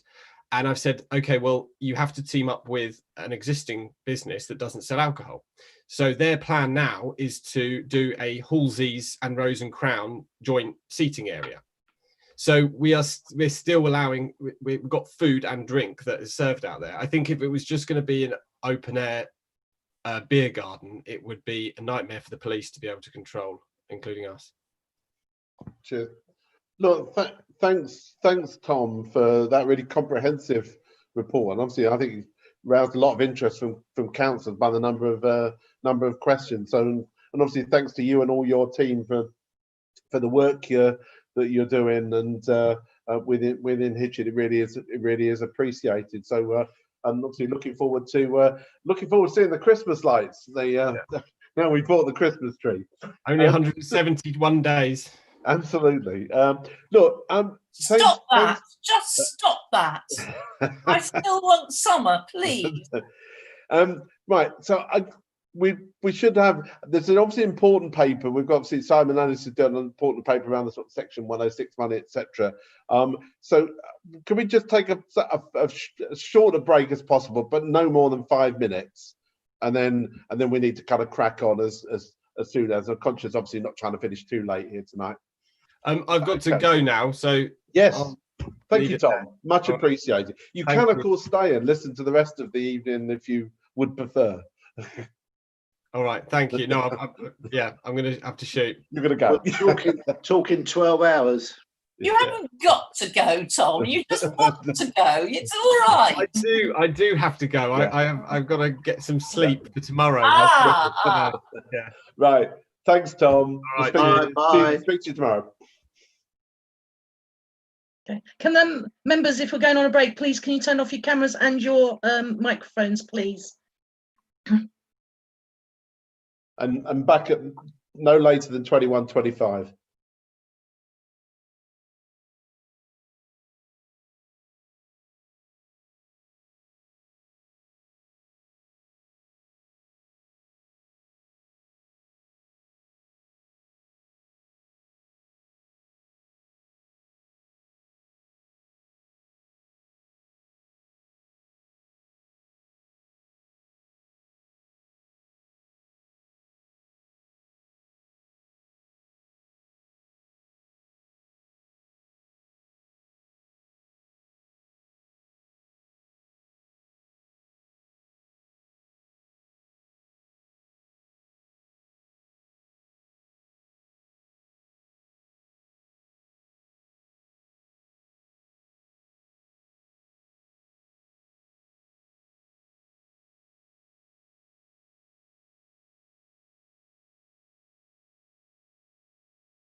Right, I'm back.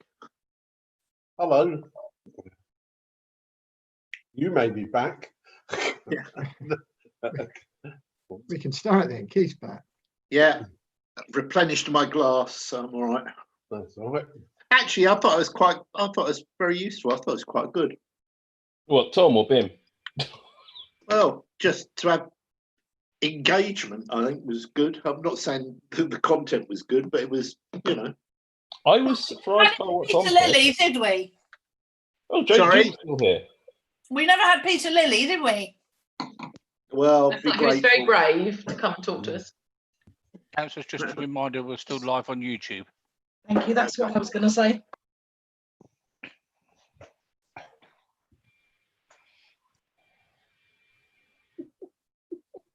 We'll go quiet. As if we would say anything rude or inappropriate.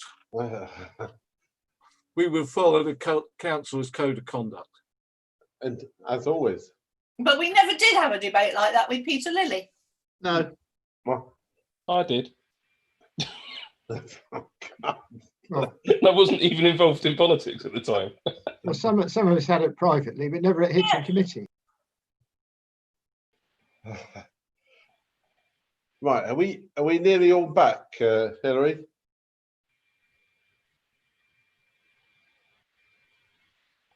Hillary's not back then. Yes, So- I'm back. Oh, I was just trying to figure it out if people were back. Yes. Well, Vic, do you want to get rid of the holding screen and then we can have a? Yeah. Great. Thank oh, you. look, that's perfect. So Right. we're waiting for Councillor Thake by the look of it. Look, my intention is to start because I'm conscious of time, and you know, I've asked people to be back at 25 past. So yeah, Elizabeth's gone sideways. Oh yeah. That's Oh, better. that's better. Right. So do we need to resume the recording or whatever? The recording's been on all the time, just so you're Right. aware, but I should do a quick roll call just to make sure that you can still all be heard and hear. So Councillor Albert. Yep. Councillor Billing Claire. Here. Councillor Billing Judy. Yes, but practically asleep. Councillor Bryant. Yes. Councillor Clark. Here. Councillor Collins. Hello. Councillor Dennis Harburg. Here. Councillor Harwood. Hey. Councillor Hoskins. Yep. Councillor Hewson. I am. Councillor Steers Hanscom. Yes, I'm here. Councillor Tart. Yes. Councillor Thake, are you back yet? Yes, I'm still alive, yes. Thank you. Katie Stadden. Yes, here. Simon Ellis. Simon, have you returned? Here. Thank you. That's it. Thank you, Chair. Wonderful, thank you. And let's crack on. If we move on to the planning of obligations paper, and welcome Simon Ellis. Sorry, Simon, you've had well, we've all had a long evening, but obviously you've been waiting around. Thank you for that, and thank you for your paper, which over to you really to present. And Hilary, if you can clear the blue hands. Yes. That would, yeah, over to you, Simon. Thank you, Chairman. Actually, as a town planner, I found that debate on car parking in town centres actually very interesting. It was a very interesting discussion. Just to update you on the report, I had hoped to be a little bit more, hoped to have a little bit more to say this year. I remember the things that we were thinking about last year. A lot of other things were supposed to have happened by now, and so I apologise that it's not full of great ideas that we've put forward, because all of our ideas have really been put in the planning obligations supplementary planning document that I refer to, and that's already been held up because of the delay to the local plan. And members will be aware that there was going to be an examination in public, a continuation of the examination in public into the local plan in March, and then that was postponed and we don't have any firm dates as to when that might be resumed. So all the energy of the planning policy team was being put into that process, and now, of course, they're in a bit of an impasse with what they can achieve. But I mean, I do refer to the planning obligations supplementary planning document that's being prepared by the planning policy team, and that is the draft version of that is to be presented to the July cabinet, and then also the debate about SIL and whether or not the council is going to adopt a community infrastructure levy in the future. That is programmed to be presented to cabinet around December time, if my information is correct. So yeah, not much to progress really, I'm afraid, from last year.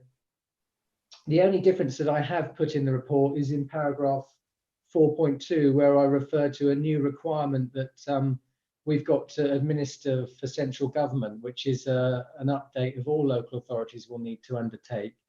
And it's called an infrastructure funding statement.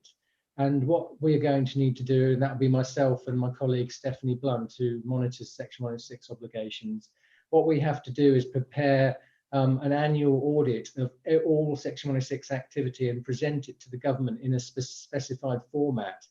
Now, I have seen some guidance on that format, and it does look incredibly complicated. So a lot of our work over the next few weeks is going to be diverted towards that and filling in the standard return to go into that form.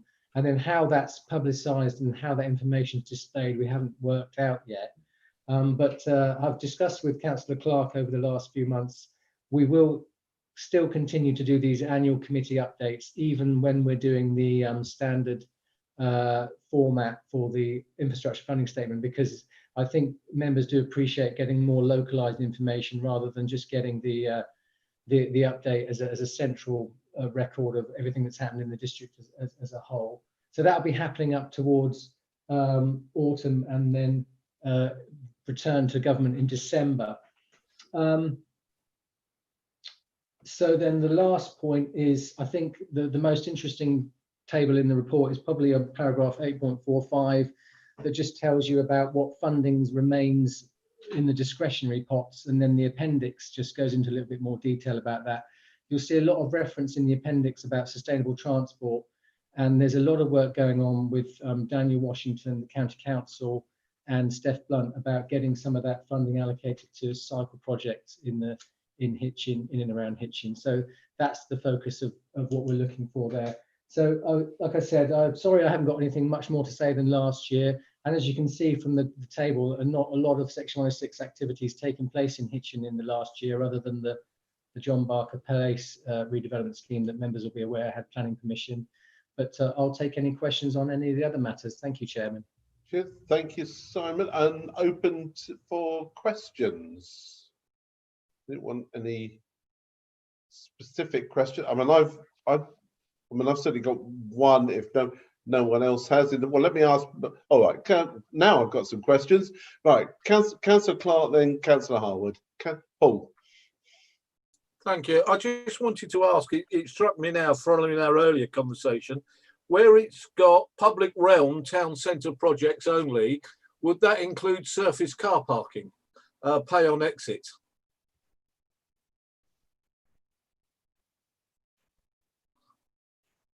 Yeah, I think, Paul, yeah, Councillor Clark, you could extend the definition of public realm to include that. There's not a huge amount there to fund. That money's been sitting there for quite some time. But yeah, I mean, I think that's right. Public realm can certainly include improvements around the car park and accessibility of the car parks, or any surface treatment. That's most certainly.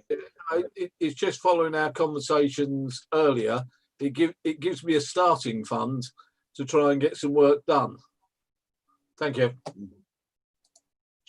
Thank you, Councillor Harwood. Yeah, thank you. It was just a clarification on the report, really.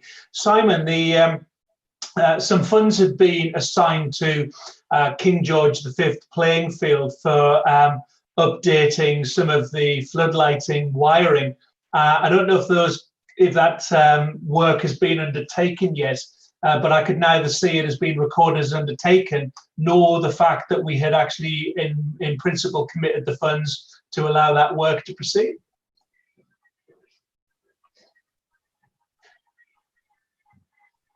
If I may, Councillor Harwood, I'll follow that up after this meeting. I didn't actually put in a record this time of all the allocations that have happened over the last year, because it's in a form across the entire district, but I'll follow that one up for you. I know you. Okay, I just really want to make sure that that money is there so that we could do the work at King George V. So yeah, I'll follow that up with you after the meeting. And I think Paul might know the answer. Okay, it's being spent. Mr. Jones has it, and Mr. Jones is happy. Cool. That's the. My question. Perhaps following on from Paul, and presumably, if obviously we weren't spending that public realm money on the the sort of car park related things, presumably, Simon, that you could also spend it on things that are Hitchin market related. Would that presumably also would count as public realm? But my second question was around on 8.4. 8.4.9.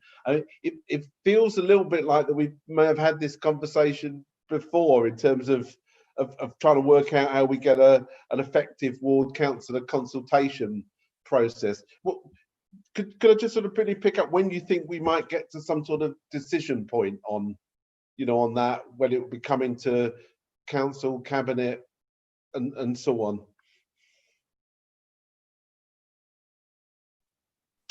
On the first point, Chairman, public realm can include all sorts of things that are permanent physical infrastructure in and around the town centre, and as long as it's to do with space that's available for the public in the public realm, then it certainly would fit that billing. Yeah. Yes, on that paragraph 8.49, and I agree. When I sort of looked at that again, I thought this is repeating what I said last year. Yes. I don't know whether or not members were aware, but this was mainly focused at the rural areas and the parishes, because I don't know whether or not members remember, we did a session with the parish council introducing the idea that they kind of prepare their own projects for Section 106, and it didn't go down very well. The parish were very keen to have the support of the community development officers, whereas we were kind of saying the emphasis needs to be placed on the parish council, to interact with the planning department. And then we tried to sort of bring that round to ward members in the urban areas, because it's more difficult in the urban areas where you don't have a parish. So what we've been wrestling with, and I know that Councillor Clark and I have been discussing this over recent months, what we're wrestling with is being able to make sure that members can remain neutral on planning applications, but also contribute to them and seek the best outputs for their communities in Section 106 agreements. But the trouble is for Hitchin, if you look at the table I've got of new agreements in Hitchin over the last year, we've only really got 2 examples. So we haven't really got enough material to play with to sort of test run the new system. But we had the idea was, what we would do is, where you have a qualifying application that would require a 106 agreement, so that's at the moment that's only anything more than 10 houses. What we would do is we would notify councillors of that application in that local area, and we would ask them to think about what projects they might think can be connected to that scheme, and then officers would then do their best to try and follow those up. But again, it's not been properly created yet, because we just haven't had enough applications to road test that model. But I'll take it away from this meeting again. I know I've just repeated myself from last year, and Councillor Clark and I will, and Ian Mantle will go through that with a bit more detail over the next few weeks, and see if we can get it a bit more structured so that it does actually happen properly in the way that we're envisaging. Thank you, Simon. Any further questions? If not, there's sort of 3 recommendations there in front of you, 2.1, 2.2, 2.3. Happy to agree and note those. Can I just, yes, lots of nods. Yeah, that's fine. Thank you. I'll take that as agreed. And thank you very much, Simon. Thanks for your time this evening. Much appreciated. Thank you. Good evening, everybody. Thank you. Okay. If we can then move on to item 9, which is the grants and community update with Katie? Obviously, we've touched on phase earlier on, but anything further you wanted to update us from that report, Katie? Did you want me to run you through the financial implications of Yeah, that? please. Yeah, that'd be good. Okay, no problem at all. So in terms of the grant funding requested from phase, obviously, as Kieran mentioned, it was £1,925. This far, Hitching Committee has provided £2,640 grant funding from the 2020-21 budget, leaving £8,360 to utilise for the remainder of the financial year. So if the committee were minded to agree the £1,925 for phase, it would leave a remainder of £6,435 left of the Hitchin Committee budget. I'll move on to speak through community engagement update. So item 8.2 of the grants and community update is the policy and community engagement update.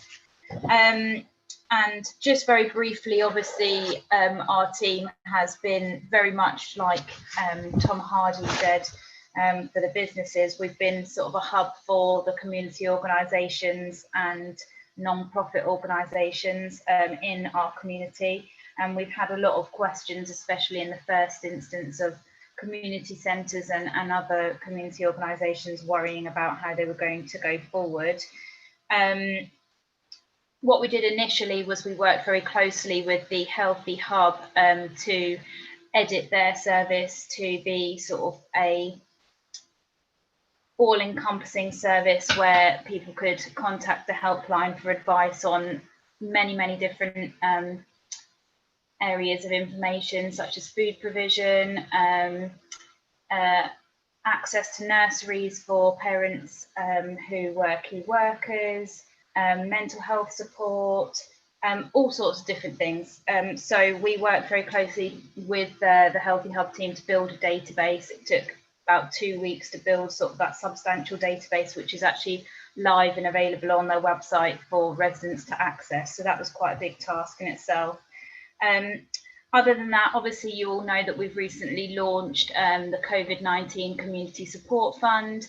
And at the meeting, which took place on the 17th of June, we gave grants of to 14 organisations, I believe, totalling around £60,000. So that was really great in order to deliver that well-needed funding to community organisations doing fantastic work at the moment, specifically in relation to food provision, domestic abuse support services, and also counselling services, as well as Kieran mentioned from phase. There's a lot of counselling and mental health support needed at this time. In addition to that, we have been initiating discussions about Holocaust Memorial Day 2021 and also a High Sheriff visit, which I know Terry Tyler is very keen to support. And then we've also, in addition to the one-off grants that we're offering from the Community Support Fund, we've also been discussing funding agreements. And we're in the final phases of agreeing a funding agreement with Hitchin Food Provision Team, which, if you didn't know, is a multi-organisational approach to delivering food to families, and they work alongside Hitchin Schools Partnership to get supermarket vouchers to families in need. So that's sort of a very quick roundup. On point item 8.22, you'll see that there's an update from Autumn Scouts Group on how their funding was spent that they were given in June 2019. And that's something we're working sort of very closely on going forward, is monitoring the grants that we have awarded and getting in touch with those organisations 6 months down the line and to see what's been done. So don't want to take too much of your time, but happy to take any questions on anything that I've mentioned. Thank you. Thank you, Katie. And worthwhile just saying to councillors that are reminding councillors that do, any organisations that you're in touch with you think might be appropriate for an application to that community support fund, the special one we've set up, details on the website. Do have a think about that, and also more importantly, obviously talk to the community engagement team. Question from Councillor Harwood. More of a statement, I think, than a question. Apologies if I missed it, but I was somewhat disappointed that last week, which was Armed Forces Week, and then Saturday, which was Armed Forces Day, that we didn't show more support from the council for our armed forces. Perhaps we could readdress this in future years. I don't know whether either Katie would pick that or Judy. I don't know whether that's. I haven't got any sort of views around that. Well, most of the activity that I've been involved with around Armed Forces Day has actually been at the county council, if I'm honest, and that had to be curtailed this year because our normal celebrations just weren't physically possible. There hasn't traditionally, unless I'm very much mistaken, and Richard and Simon would be able to put me right about what the previous administration did about Armed Forces Day, but I don't really recall very much activity. No, it wasn't a criticism at all, Judy, and because equally I think we did very little. But I think over the past 2 or 3 years, the whole area of Armed Forces Week and Armed Forces Day and the celebration of our armed forces for things such as the Nightingale Hospitals has come more to the fore. So it was just a comment for future. Could we think about doing something more in the future? Okay, in that spirit, absolutely, of course we can. Yeah, and we will. Yeah. Thank you both. Councillor Hoskins. Yeah, just to say, as a point of information, there was an Armed Forces Day flag flying from the town hall on the day, and I'm sure if we bought another one, they'd run one up my pole on the marketplace. Well, thank you, Keith, for that helpful suggestion. But actually, it's an important one that I certainly wasn't aware that that was something that happened at the town hall. So that's obviously a good piece of information. Councillor Collins. I'm not going to talk about Keith Hoskins' poll. I want to actually to support what Simon said. I think Letchworth has a parade and a sort of bit of square bashing on the Kennedy Gardens, and I think actually it'd be quite. I mean, Hitchin likes parades. They're good for business anyway. They're good for the shops. People turn out for a nice parade through Hitchin, so I think it'd be good to have a little parade and a little bit of thankfulness for the job that the armed forces do, and not to ignore the fact that the defence industry is actually a major economic driver of Hitchin's prosperity as well, which is slightly awkward sometimes, but we shouldn't overlook. Thank you. But I'm sure that point's noted. Councillor Steers-Hanscom. Yes, just to say that a number of councils in other parts of the county did do things for Armed Forces Day. I did ask the question of what we did in the past, and the answer I got was very little, but I'm certainly happy to take it up for the future, and I'm sure if there is an appetite to do something, then we should do it. And I'm glad that we stuck a flag up, because I'm sure that we should have stuck one up in Letchworth, and I was not aware that we had. Thank you. Councillor Fake. Yes. Thank you very much. Yes, Judy's quite right. Of course, in the 2 years I was chairman of the county council, I had the privilege of presiding twice over Armed Forces Day celebrations.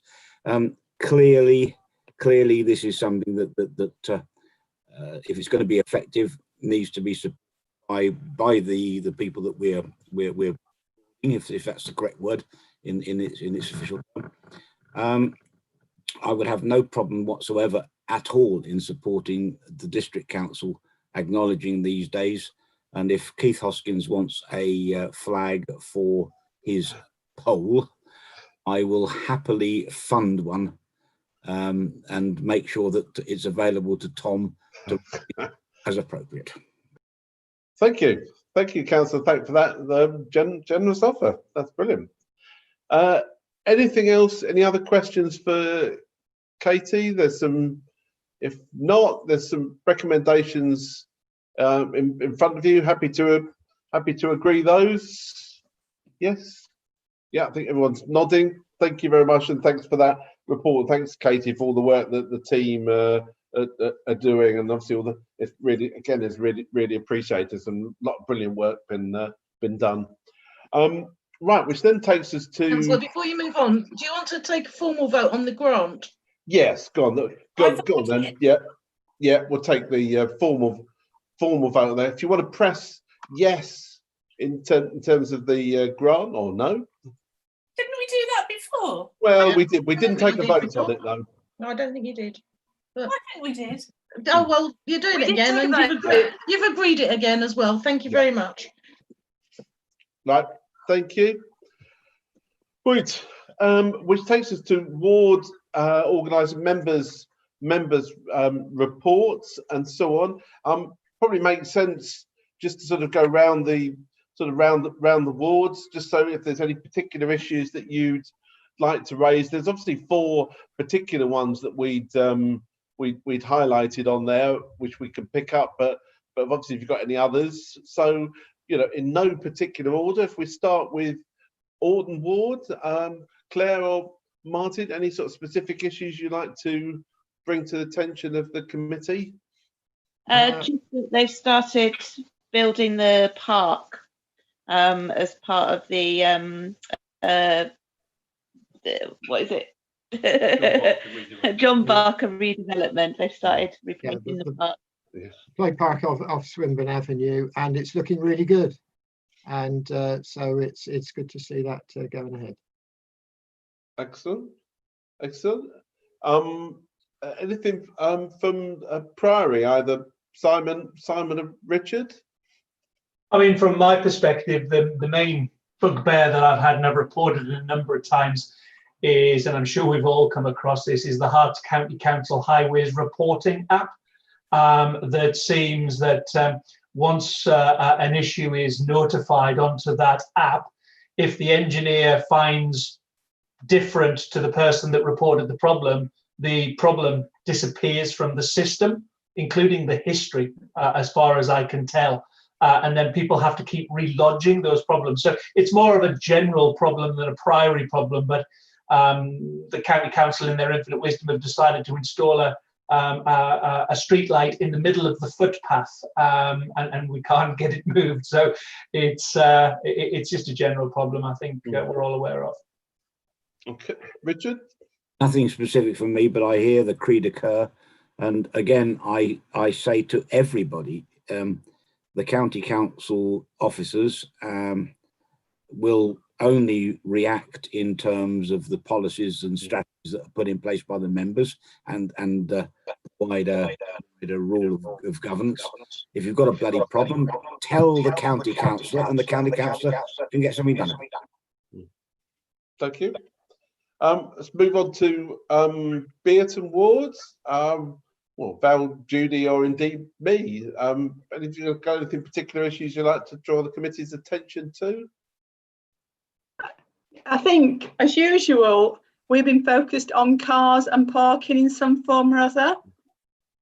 Very disappointed that in recent months, 2 applications for planning applications have been approved, even though there isn't any parking involved, on the assumption that the people who live near the station will not want to own a car. And the other thing we've got is on Monday, we've got a Zoom meeting with residents, haven't we? Yes, in Bearton Road, around sort of Bearton Road traffic and speeding issues, and we decided we'd try and organise a Zoom meeting there with a number of residents and so on, which you'll obviously can report back and let you know how that goes. And clearly sort of separately, that we've had obviously, as mentioned on here. There's obviously there's the meeting next month with BIM in relation to Hitchin station access, and I think that's clearly a very important issue for the whole of the town in that sense, getting the eastern station access. And again, that's something that we can report back on at future meetings. Should we move on to Highbury wards? Either Paul's Mike, have you got a question, or do you want to come, or pick up when it comes to Walsworth? I was just going to ask, your Zoom session for Bearton, did that come out of the Hitchin surgery Zoom that we had when they were raising issues about traffic? No, it came from a new Facebook page, or I say new, I wasn't aware of it. A lot of streets have set up independent Facebook pages through pandemic days, and one is Bearton Road. They've set up their own page. Strathmore Avenue's got one, many have, and they've just been fretting a lot about speeding traffic in a 20-mile-an-hour zone. And what's to be done about it. And so Ian and Val actually picked it up quicker than I did on that Facebook page. And what we've done is just offer, we would have offered a street meeting in normal times, but given that we can't particularly do that in person, we've offered a Zoom meeting, and they've come back very quickly saying, yes, they'd like to do that, and we're doing that Monday. Yep. That's a nice idea. I think the Zoom meeting is something maybe we can continue beyond. Can I just comment on that, Ian? Because please. I don't want to prolong things either, but it's featuring loud in the objectives that Ruth Brown and I have been putting together for community engagement over the next year, that we don't lose the benefits that we found, and lots of people have found all over the country in different ways, of actually better attendance at some things. Training sessions, development work, stuff I do with the Local Government Association have been better attended through Zoom than ever they were in person. Now, no one's suggesting we get rid of in-person meetings and gatherings and get-togethers, but there are groups that we might be able to reach in this sort of way that we haven't reached in the past, and we're already finding we are. So, yeah, it's writ large. Thank you, Judy. Highbury wards. Mill Hill, that's all I've got to say to you. Yeah. Can I talk a little bit about that? Do you want to expand on that, Keith? No, look, Sam, I think Sam is about to talk on that. Isn't Yeah, I can expand on that. Obviously, you all know, if you don't know, I don't think you live in Hitchin, that there's been a few issues on Windmill Hill in the nice weather. The weather recently has changed, though tonight it isn't raining for the first time in a few days. There has obviously forever people have gathered on the hill as teenagers. I've been up there, have a few beers, look at the sunset. It's a nice place to hang out of an evening. Now, from time to time over the years, there have been issues with noise. Simon used to represent the ward, and he's probably dealt with it a couple of times, but it's never been a really big issue. It's Oh, it has. Not Honestly, years ago, Keith will remember, we were looking at drinking bans. All sorts. But kids used to come from Royston and Letchworth and all over to gather in masses on the hill, just so you know. I do remember those times, Judy. I was around. So yeah, I do remember those times, and it wasn't just kids. I have to say, I'll confess to that.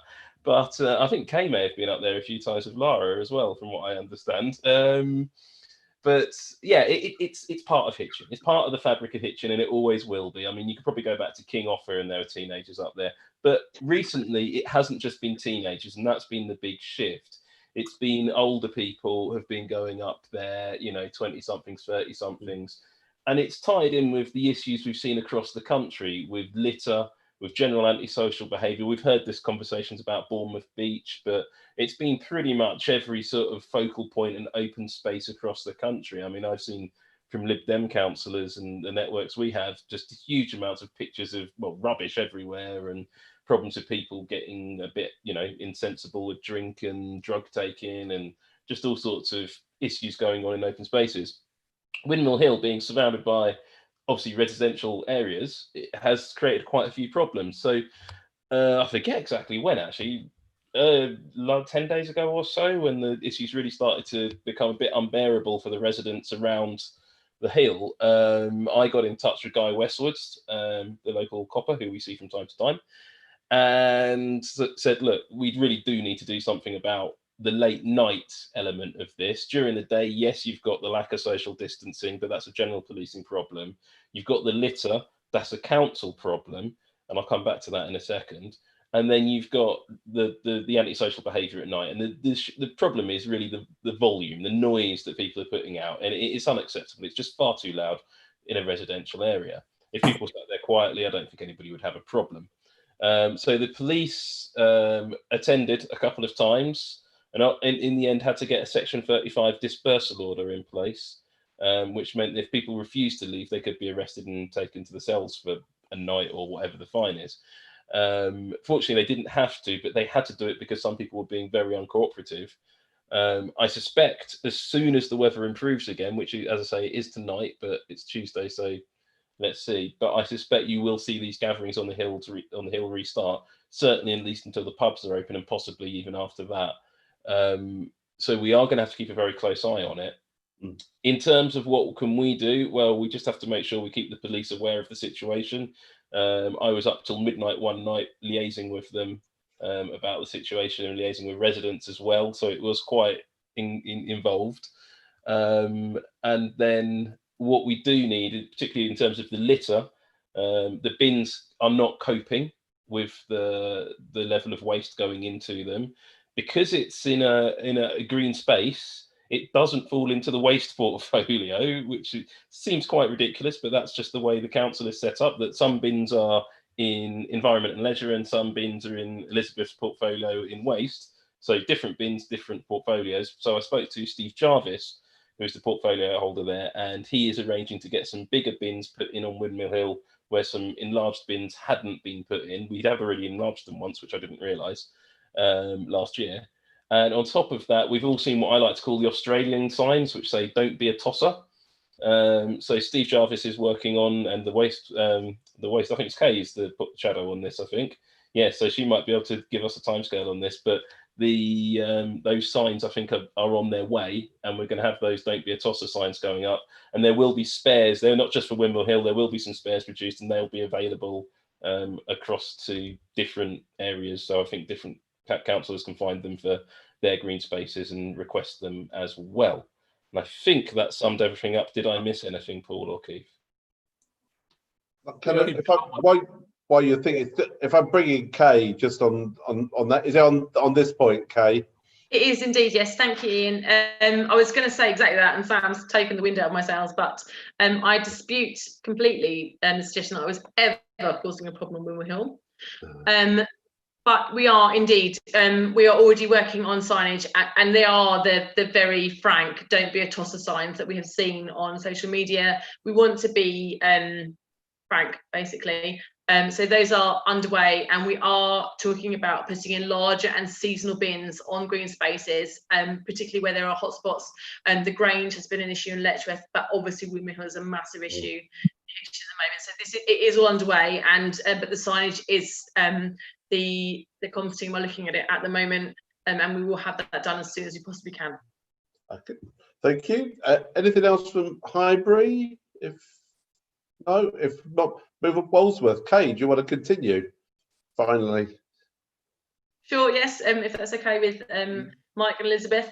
The only recent issue that has come up on Walsworth, apart from, I'm sure Elizabeth will talk about McDonald's rubbish on Walsworth Common. There was an email that was sent around earlier regarding an alleyway between Walsworth Common and Common Rise, which comes up, as I understand, every few years. I believe it to be privately owned. The actual substrate is very dodgy and it's causing problems for residents. We've just had some really fantastic benches put in that have been recycled from Butts Close onto Walsworth Common on that side, to the opposite side to the river, which there was no benches along there at all. So we've had these benches put in, and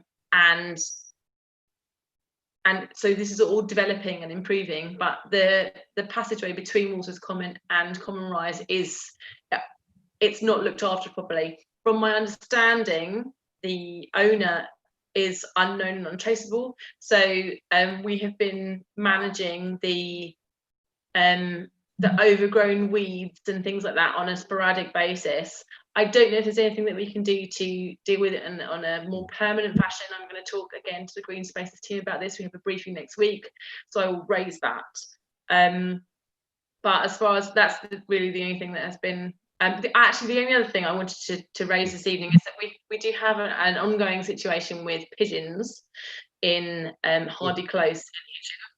I don't know whether any of you have had issues with settle housing and solar panels and pigeons, but we have an ongoing issue with the installation of solar panels. Settle have pigeon-proofed them, but the pigeons persist, and I have asked them to investigate a hawking program to deter the pigeons, and they're extremely reluctant to do so. So it would be great if we could have a Hitchin-wide, in fact district-wide position on pressuring Settle to do something about this. I'll pop an email around to everybody, I think, in the next couple of weeks. I say weeks because of my children homeschooling, to try and have a more cohesive position for Settle on this, because they've created a problem that is really causing big problems for residents, particularly with the large amount of rain we've had recently and the waste. So I would really, really appreciate support from all of you on this. Thank you. I've got a couple of Councillor Clark, then Councillor Hoskins. It was particularly on that last point. Can I suggest you include Councillor Pendergast in that email, as he works for Howard Cottage, so has a working relationship on what housing associations can do. So I might be able to give some insight. I mean, I did have a problem myself, but I did find a company that has put wire mesh around and has blocked off, so I don't have the problem anymore. And mine's being done tomorrow. Oh, thank you. Councillor Hoskins?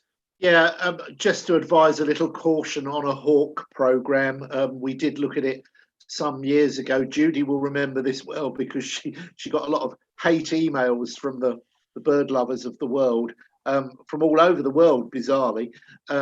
So yeah, I would be careful on that one. That's all I'd suggest. Thank you. And Richard, Councillor Thaig? Thank you, Ian. I'm not entirely sure whether Judy would be the one. It strikes me that what Kay is referring to is probably a public right of way maintained at the public expense. The county council may well have powers in terms of requiring this to be kept user friendly, and if that's the right term, you hear what I'm saying. I'm wondering whether Judy wants just to approach our rights of way people and see whether it appears on any list or anything to what might be done from that end. Yeah, it's in my brain, because sometimes, I mean, just the fact that land is privately owned, I don't ever think is a good enough reason for us not to do something. Where there was graffiti all over places, we mustn't get rid of it because we don't have the permission of the landlord. And you think, well, who's going to sue us for getting rid of graffiti? Keith will know the case I'm thinking of. And so actually the highway officers will sometimes intervene with things like overgrown places with the private owners. So yeah, let's have a word about it. I mean, essentially, Kate clearly is concerned about it, and if no matter who intervenes, if we can find a way of resolving it for the people for that area, we should do so. Yeah. Sam, did you put your hand up, or? Yeah, I did. This is more of a question for the more experienced members. I think that's how we'll say it, rather than how Judy phrased it earlier. This ties into a bit of casework I've been playing around with in Hitchin. If there is an issue of some description on private land, be it a fence of doom, as I like to call it, or be it a dodgy path or whatever, I was under the impression from Paul Clark, actually, so you can blame him if I've got this wrong, that we as a council, if the issue doesn't get resolved, we can take action and just invoice the private landowner essentially for that. Is that correct? As long as we can put a charge on the land to recover. Yeah, yeah. Many of our officers are very reluctant to do that sort of thing because you'd be astonished how many pieces of land we can't even find who they belong to. You'd be astonished. Well, I'm astonished. No. You might not be astonished. I'm astonished. I'm not. Martin. Yeah, I mean, it doesn't mean that we shouldn't keep pressing on things like this. No. We did. There was one classic case in St John's Road where for years there was a shed in the middle of the road, and we kept badgering away, and eventually we got the owner of we found the owner of the shed, and although they insisted on building a house that stuck out in the road, but it just gives us a nice pinch point there. But it made such a difference to the area. And I know we're trying to do things on, there's a house in that's in Upper Tilehouse Street, right across from the church I go to, that they've been going on about it for years, and it was in the paper a few weeks ago. So yeah, I mean, these paths, there's another one that I've taken up in Alton Ward, which is Union Path, which is between Maxwell's Path and Simon's Road, where a resident has said that's it's overgrown. So there obviously at the moment there are going to be a lot of issues of these things, and it's been referred. Andrew Mills referred it to the relevant county officer, so I'm sure the same thing. Yeah. I think the path is actually one that came up when we were talking about potential cycle routes. It was. I know it well because when I came to Hitchin many moons ago, I used to use it before Meadowbank was built. If it's the same one, it's called Balk Path, and it was open and kept open when they built Meadowbank. So it's supposed to be kept up and kept free. So we should keep pushing at it. Well, thank you. And finally, really, anything else from Mike, Elizabeth, Walsworth? No, that's fine. And Katie, I hadn't forgotten you. I think, did you want to come in on the Zoom question from a few minutes ago? Yeah, absolutely. I just wanted to really echo Judy's point that certainly, Zoom meetings have been working well. And certainly it seems to attract a wider cross-section of people, which I think this evening's town talk was representative of. We were looking into counsellors' surgeries perhaps going forward being 1 month on Zoom and 1 month in person, to see if we can cater to those people who may be unable to get out of a house. People with disabilities have certainly commented before that the Market Square isn't accessible, and certainly those at home with children who may not be able to attend in person. So it just means that those people can have their say as well. And just to remind everyone, for your pleasure, that you can do this all again on Saturday morning, because it is our surgery on Saturday morning. It's the monthly surgery, for which I think we'll be issuing information tomorrow about. So yes, so 10:30 till 12. We can see you all. We can see you all again for another morning. Right, look, I think that covers the ward reports. There's a couple of items there that we'd logged down potentially for themed town talks. What I will do is I will sort of drop an email around. First of all, just really try and get your feedback, how you think this meeting went, but also really get some ideas for things that you'd like to talk about at future meetings, or indeed, as sort of Katie mentioned there, about some themed town talks that we could do on future meetings as well, and we can get some ideas around that. But I'm conscious of time now, so if we're trying. So is anything else anyone wants to raise? Richard, briefly. Yeah, Ian, can I just can you hear me? Yeah. Yep. Can I just thank Hilary and yourself for the courtesy in terms of sending me the hyperlink in I ran into a bit of problem with my the NHDC kit, and although I had the passwords and all the other bits and pieces, hyperlink is the simplest way for me and anybody else to get on. I really am grateful for you to send it all. Used to be sent to me. It made my life so much easier, and thank you. And can we do that in the future, please? Yep. Yes, yes, we're going to do that in future. That's Yep. no problem. Yeah, no, yeah. I think generally speaking, most of the meetings were. I think this one wasn't, but generally, I'm not sure why it didn't quite happen. But yeah, no problem at all. Right. On that note, to really just to thank you all for your participation this evening. I know it's been quite a long meeting, but I hope you found it useful. I think it was really good to have been with us earlier on, and we've obviously gone through a lot of I think some really important issues. So thanks for your participation. Thanks obviously to the Hilary, Katie, and obviously Vic earlier on for their support. And wish you all a good night, and hopefully see some of you on Saturday morning. Ian, before he goes, can I just say the former town centre manager, God bless him, he buys a flag, me the bill, and I will personally pay for it. There you go. Let's not get into funding and funding streams. Buy the thing, stick it up on the pole. I'll pay for it. Wonderful. Thank you, Richard. That's a very kind offer. Thank you. We'll take you up on that. So on that note, on that really positive note, wish you all good night, and see some of you on Saturday morning. Thanks a lot. Good night. Good night. Thanks, everyone. Bye.